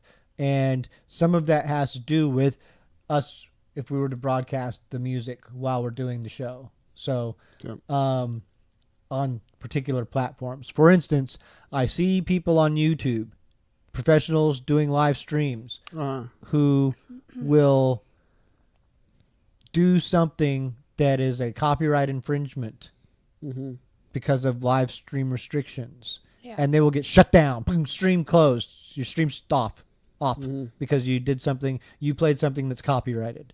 And so we can upload an episode with something that's copyrighted. That's different than live streaming. It's not live streaming. Live streaming has its own rules and regulations or lack thereof. So because of its whatever that is, they just don't allow that unless there's a certain license to get to be able to do that through YouTube or something. I don't know. Yeah, because Chris and I were in Vegas, and he took a video at the Bellagio. And Yep. It's like the live water show. Yeah, Celine and Dion. They was cut it. playing- They cut the vocal. They muted the Yeah. vocal. Yep, there you go. But I took a video on my phone, and if you take a video and then upload it, you can, unless someone tells on you. I mean, unless someone reports it as that, I think. I guess, and it's with that platform, Facebook, right? Yeah. Because like with YouTube, that is different. Like if you were to upload your video to YouTube, YouTube covers that. Oh, okay. They will take that song, and if that artist is under some blanket publishing deal, then they will say you can't make money off that video. It will be demonetized. In order to allow the artist's song to play on your video, then the artist's song gets to play there. They'll let you play it there. As long as you're not making money for it, then they can receive the royalties from the plays of the video. And that's all they're doing, is that they're establishing the royalty claim for the artist for the song. And that's what happens to all of our videos, is that they get the copyright strikes from the artists or the publishing owners. And like there's at least one on every one of our videos, and usually 5 to 10 of the songs that we play are from artists who have their songs through a publishing company. So much of what we play is completely independent music that no one ever bothered to put any kind of publishing thing on, or that no one owns it at this point. It's all just fallen off. Oh. It's open to use. Yep. Fair game. But at the same time, YouTube algorithms and the way that those are monitored are finicky. And so they could hear me play something, and I don't know how particular those algorithms are, but they could say, if we were just doing a live stream and only trying to broadcast stuff that was not copyrighted, then those algorithms still might pick up something that says, oh, you can't play that. This belongs to someone else. Yeah. And I can't argue with that, because you can't argue with an algorithm, and it's in the middle of a live stream. They could just shut you down or something like that. So if I were doing a live stream on almost any platform, it would be something where when we go to songs, we would have to do something else. Like, so when we went to songs, it'd be a break for us. Yeah. And for the audience listening at home or watching at home on the live stream, we would have to then have a pre-recorded something like commercials or something, something Yeah, like in the middle of a fish tank, and some music, some kind of A puppy generic. running around in a field. Yeah, exactly. A bunny running around the field. That's a good one. Yeah. That'd be great. Yeah, we should put that in there. That was fucking awesome. Yep. I come up with all the great ideas. Good job, honey. I know. Thank you. We just need some stock footage of a bunny running around a field. I know. There's probably some out there. I'll find some. Let's go to wherever Trump gets all his footage from. Let's Google it and see if there's actually this. Bunny running around in a field. Alexa, show us a bunny running around in a field. Oh, Jesus. Oh, hell yes. There's all sorts. Just pick one. They're They're all going to be pretty much the same thing. Bunny running around a field. see if they have music going with it, too. Let's see.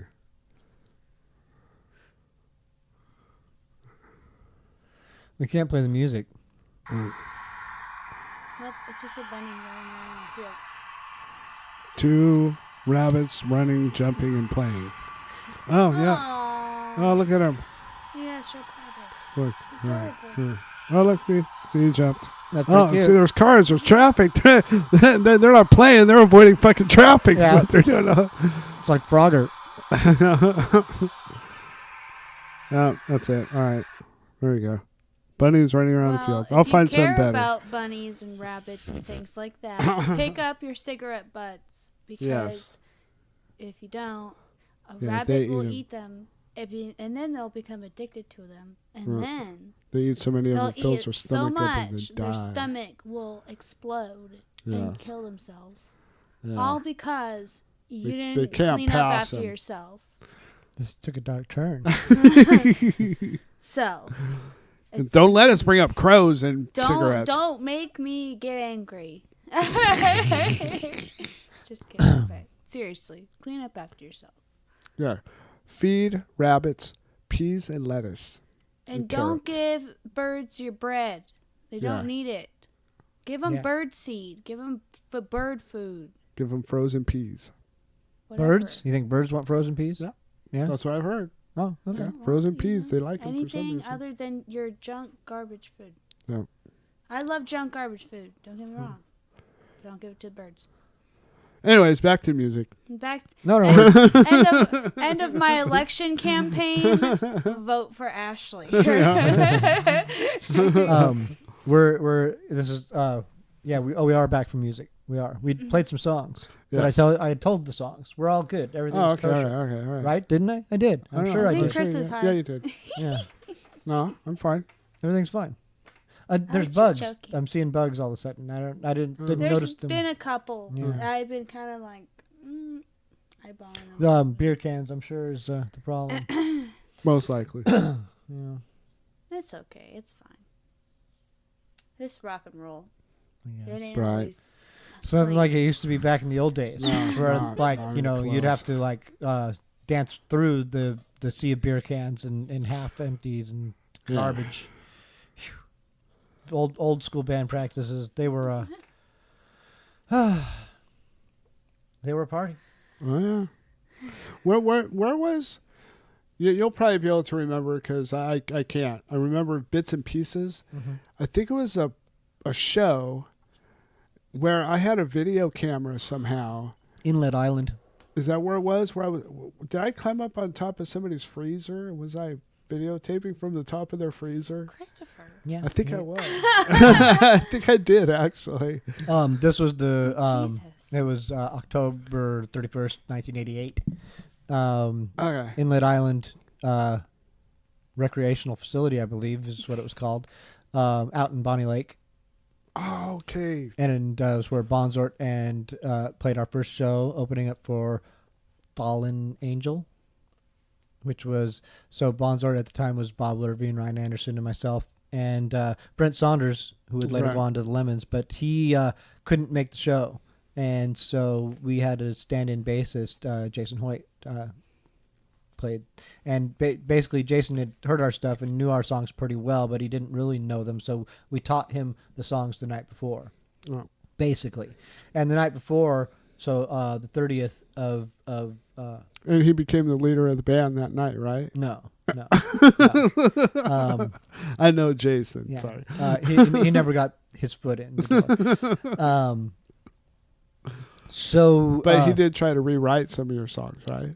Nope. Oh, okay. All right. We borrowed Brent's bass, and Brent was there the night before teaching him the songs, and actually Fallen Angel had come over that night and set up their gear in my living room also, excuse me.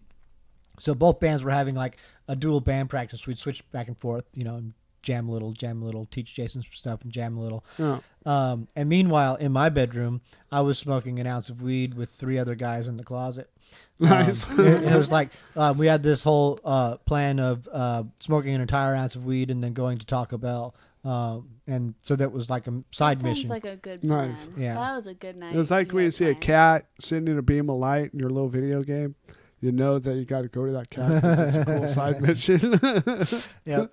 So and then so that was all happening. So the next day was the party in which we were playing at this rec facility.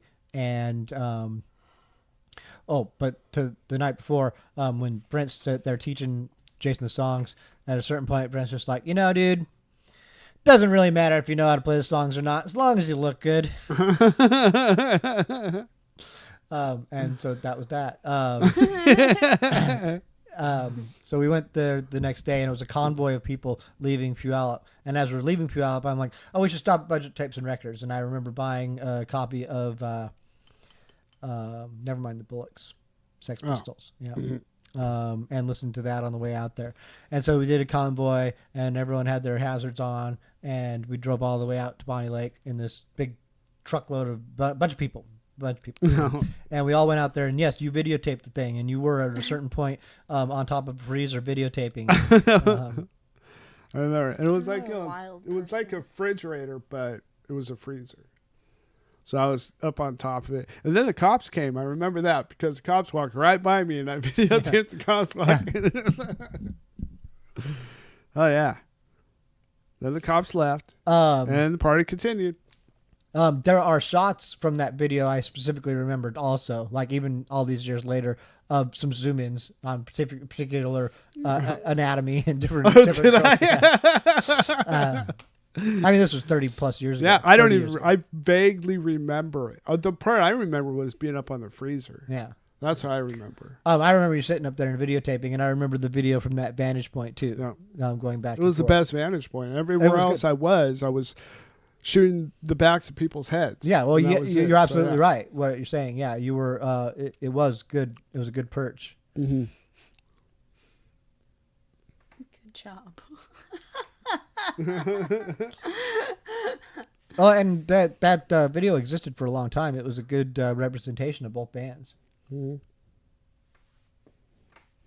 Our old buddy Miko, he reminded me of this show years later. And he's like, yeah, I remember Bonzart doing this cover of this song, Mr. Oofus or some shit from MOD, or we did some crazy MOD cover, and he remembered this, and I didn't remember doing it. I was like, wow, you're right. Because I remember doing some other covers that night. Like Bonzart always used to do the same Angry Samoans cover that The Accused did, Lights Out. We used to do that song. And Bonzart also did an Accused cover and a couple other songs. We even did Bathroom Wall by Faster Pussycat that night. Oh, nice. Because we didn't know how to play any Metallica. And people kept yelling at us to play Metallica. We Hell yeah. don't know that. That would have been me. Well, this was back in the day, yeah, where we were punk bands trying to play to people who wanted to hear Scorpions Metallica. But it was a good time. I mean, we were pretty well received for the first time we ever played. No one actually hated us. They weren't mean to us at all. It was a good time. And Fallen Angel was more of a Slayer sounding band. So they were much more appreciated, actually. But both bands went over all right for that crowd. They were happy to have music, and it was a good party. It was a good time.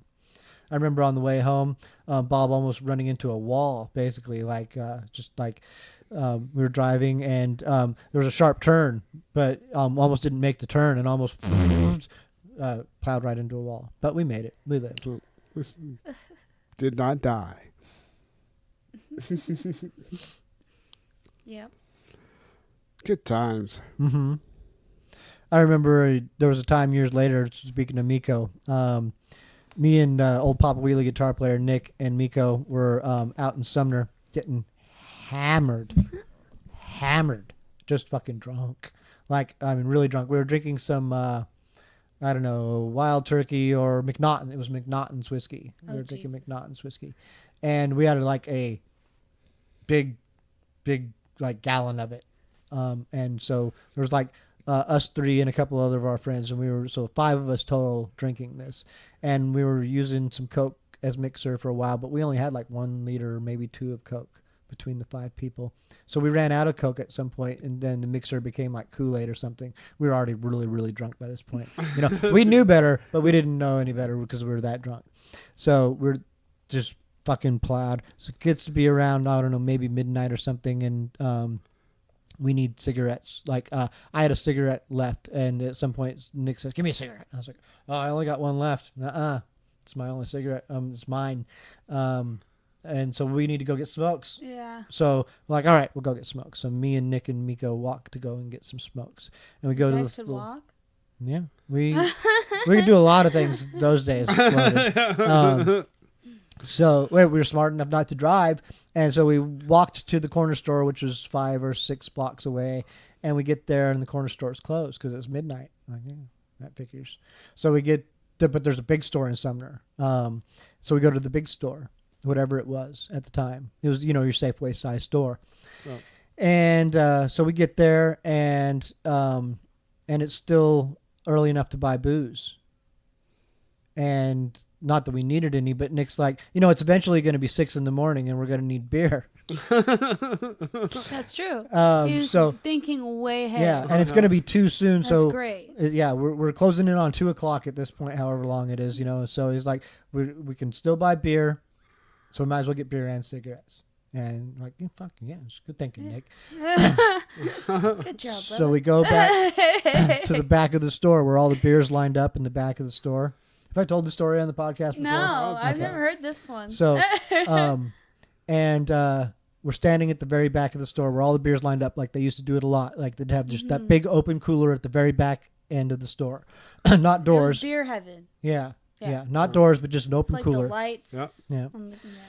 So there's all the stuff sitting in the bottom tray of the cooler, and then there's the stuff that's before you. And so we stand there, and Nick and Miko start pricing stuff.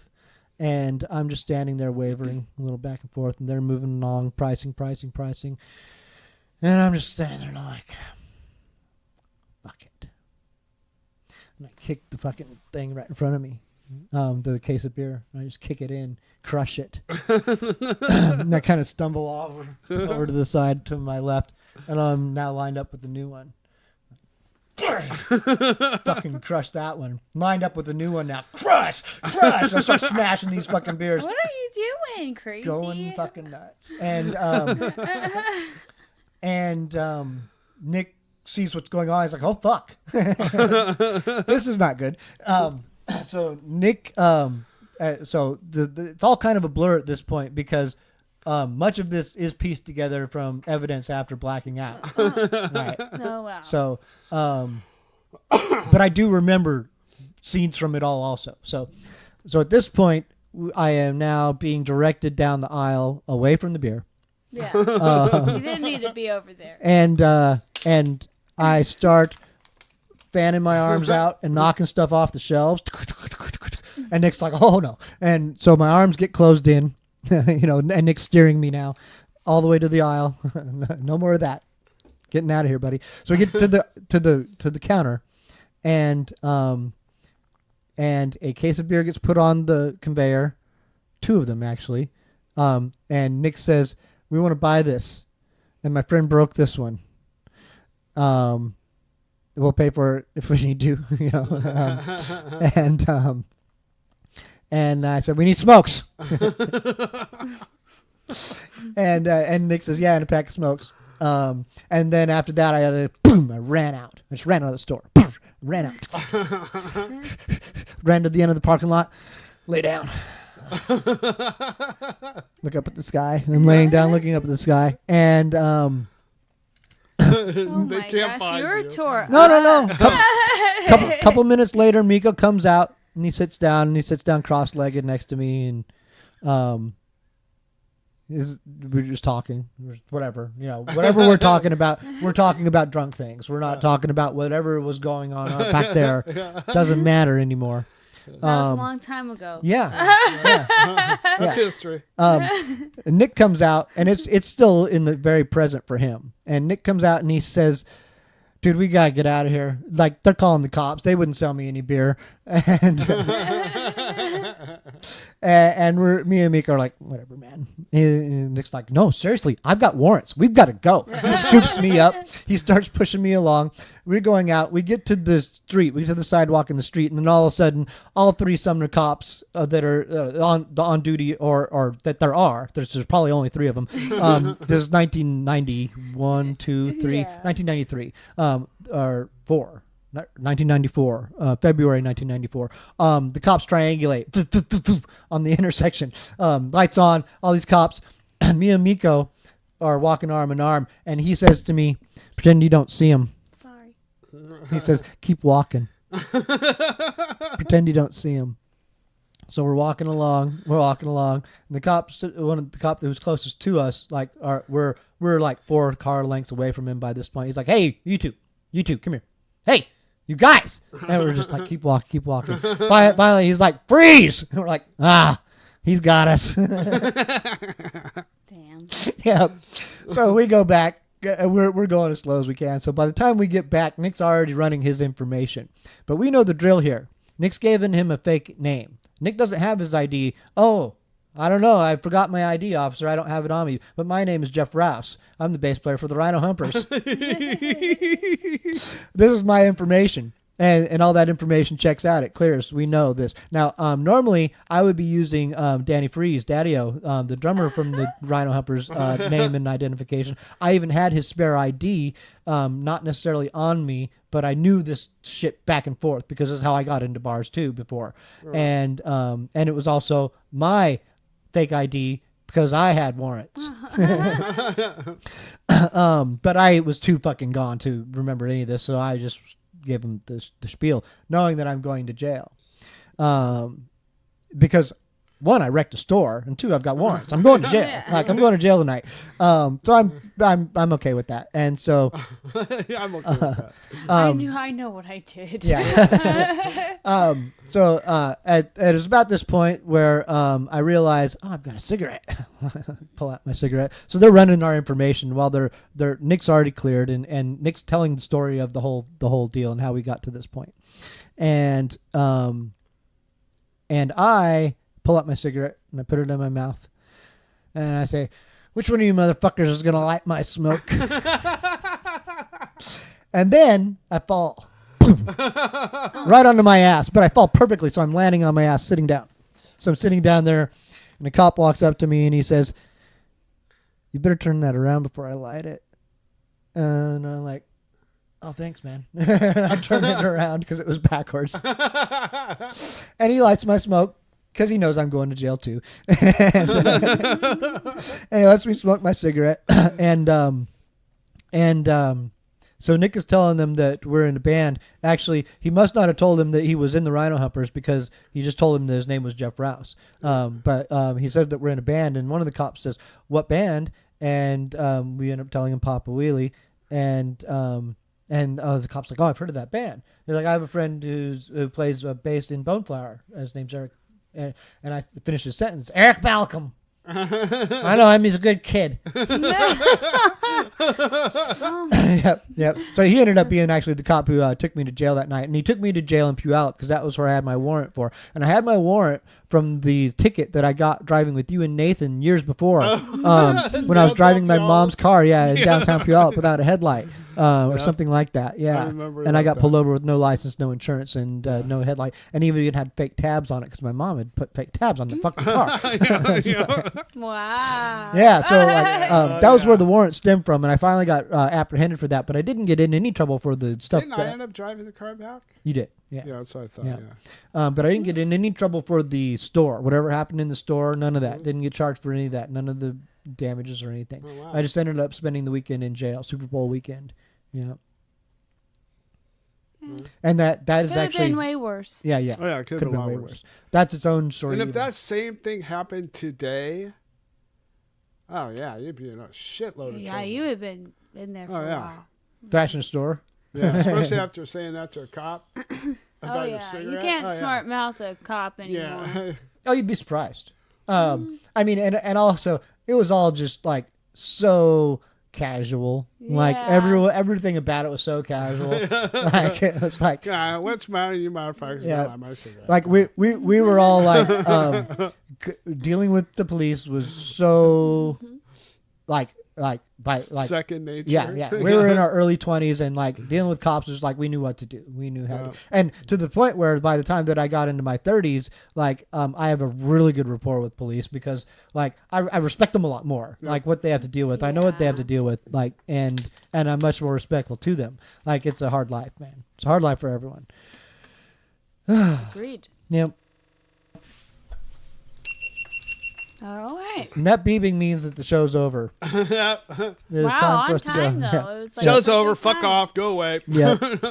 We want to thank all of you for tuning in and listening Thank to our show and for Thank downloading you. us and supporting us and for supporting all the local music. Go out there and find these bands that we play on our shows and find the people in them, support them, buy their merchandise and click their links and download their music and subscribe to their feeds or pages and ours also.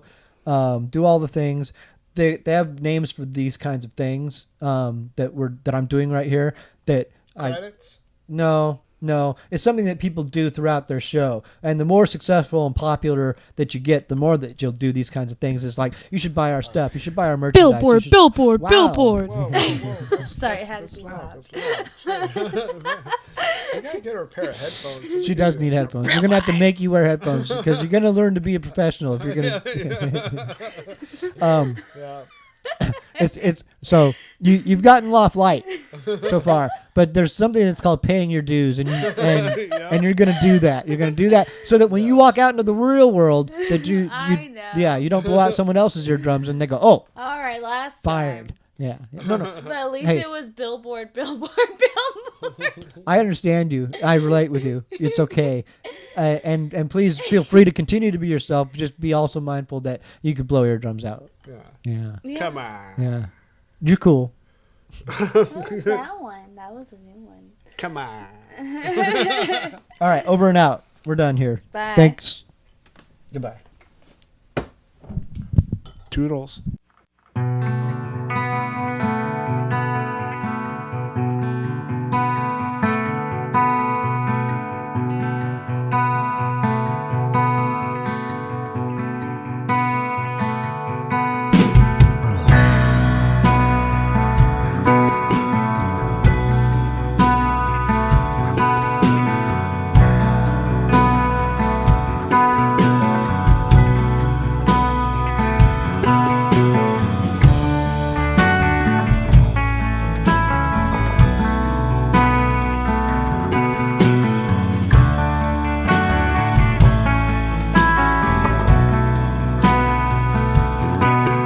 So many times I have to prove myself.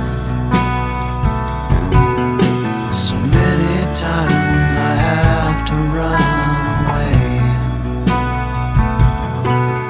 So many times I feel scars around me. I pull my hair to try to find a way. My hair to try to find a way to you.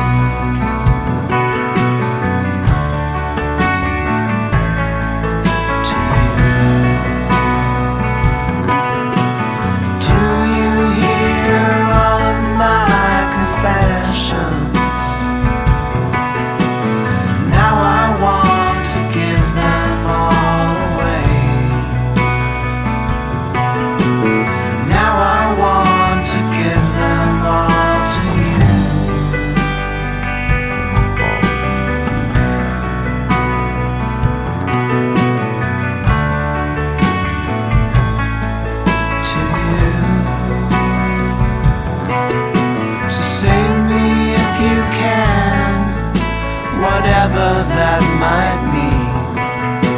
My love is so serene for you. My love is so serene for you. Is it right or is it wrong to feel like I do? My love is so serene for you.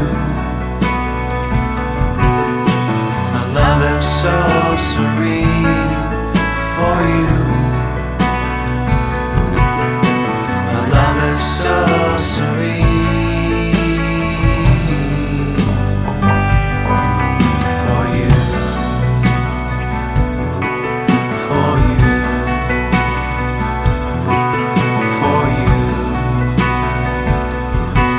For you. For you.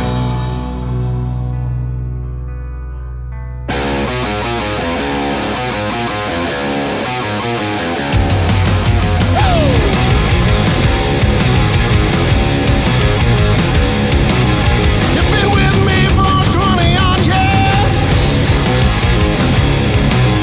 I've been in love with you at first sight. You've been good for me, I've been good for you. I love you each passing day. We've done something right.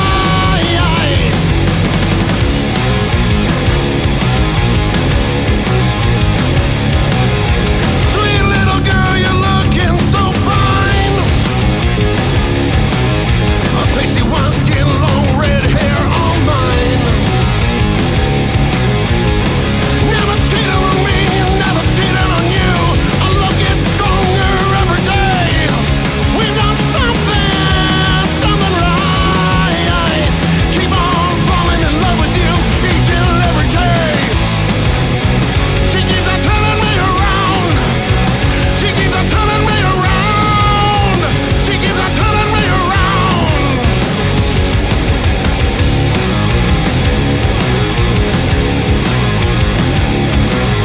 Hold you down and I'll never let you go. Stick with me and there'll be no more. I will die for you, you will die for me. Our love will never keep us apart. We've done something right. I keep falling in love with you each and every day. She keeps on turning me around. She keeps turning me around. She keeps turning me around.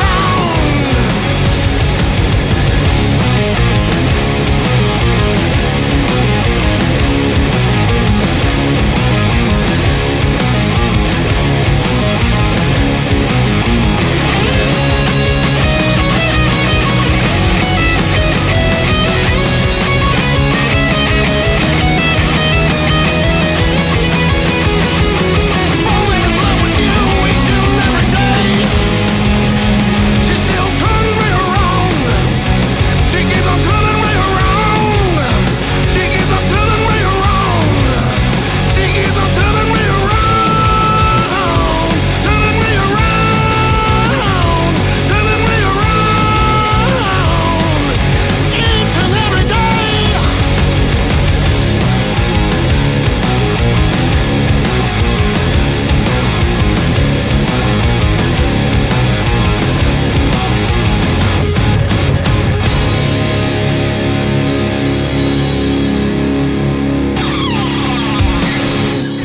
Y'all ain't ready for this. Knock my shit. Love it.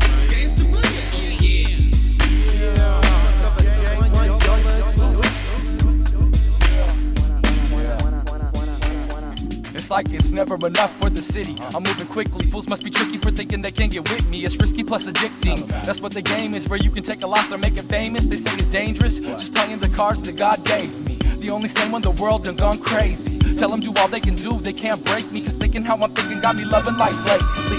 But still I find it hard to escape these rats, chickens, and snakes daily trying to play me. Staying keyed off bank, we just driving me crazy. Thought I saw everything and never ceases to amaze me.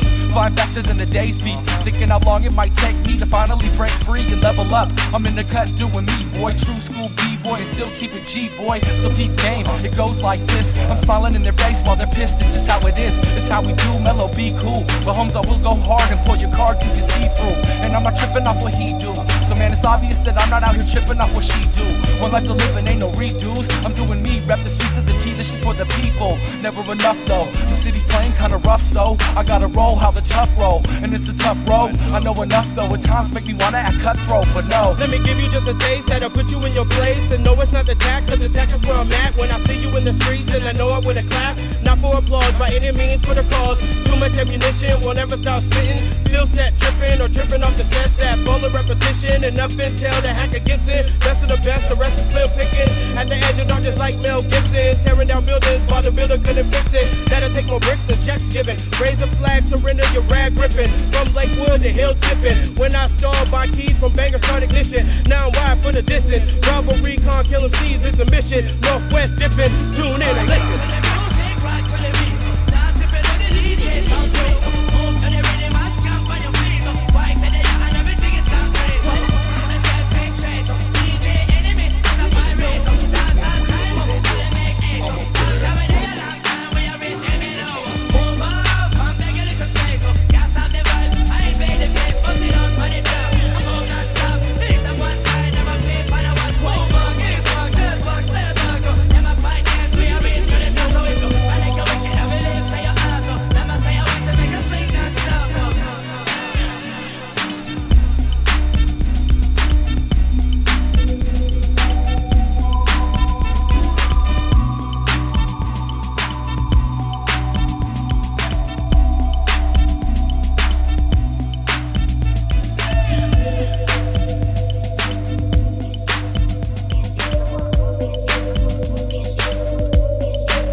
cuts as black as his liver. He'd say you rode down the river and he wouldn't even ask for much. The best way to leave the mark is to carve it out.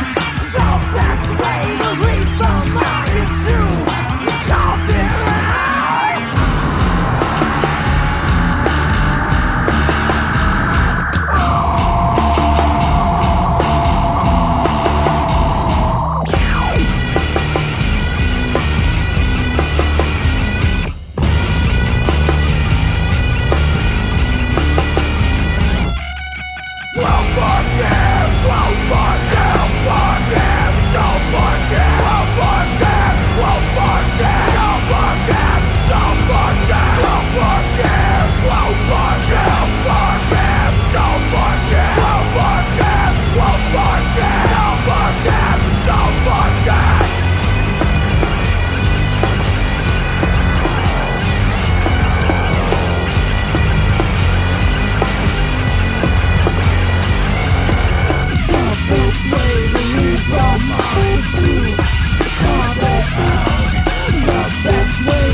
Made my choices, paid the price.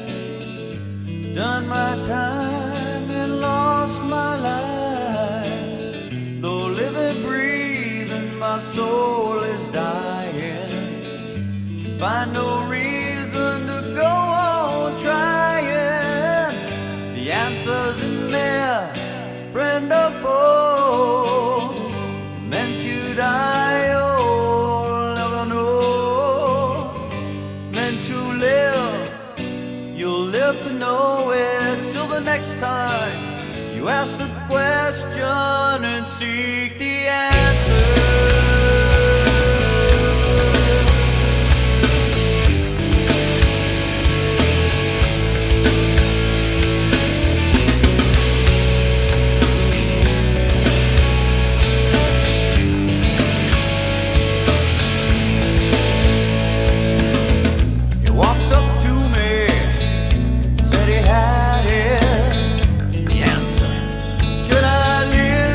Die.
can't find my way back home. Deliberate all the pain. You can't live life with regret. You'll find relief inside. You'll see the light. You will overcome. Watch the setting sun. Tomorrow the sun will rise before your eyes. You'll find relief inside. You'll learn in life.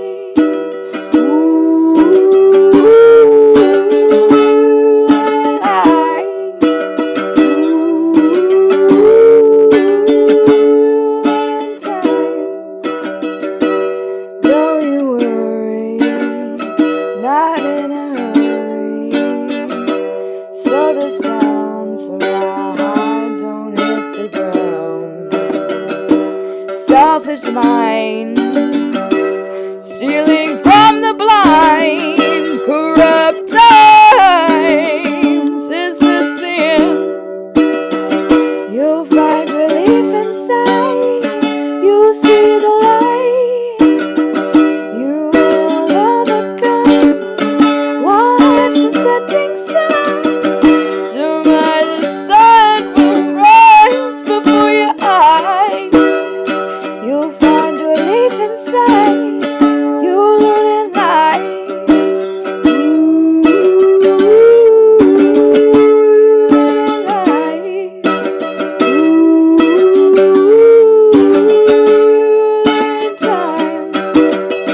You'll find relief inside.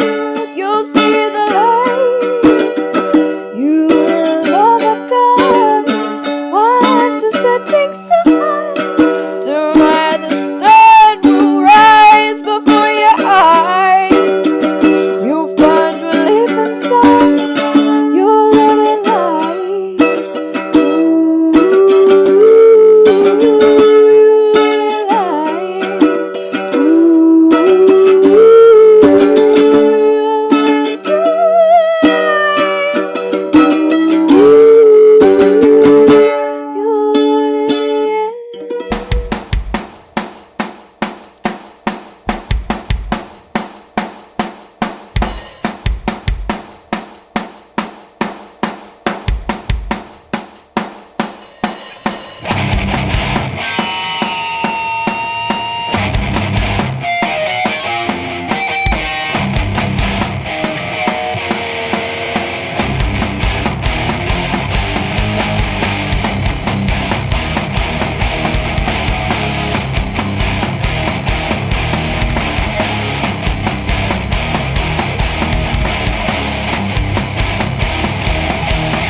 You're gonna pick me, 'cause my bloom is in season. You want to touch me, 'cause I'm right without reason. Gonna run, gonna climb, gonna shake my tree until it comes for you. Gonna hold, keep it strong, gonna pick your fruit until you come for me. You're gonna pick me, 'cause my bloom is in season. You want to touch me, 'cause I'm right beyond reason. You're going to pick me. You want to pick me. You can't resist me. Now come and taste me. That fruit is forbidden, the one that you've bitten. Who needs to be forgiven? 'Cause the best taste is sinning. It's so good, it's so tight. Every juicy bite is what you want from me. Every lick, every taste, every dripping moan is what I give to you. You're going to pick me, 'cause my bloom is in season. You want to touch me, Pederson, write me on 3 shows.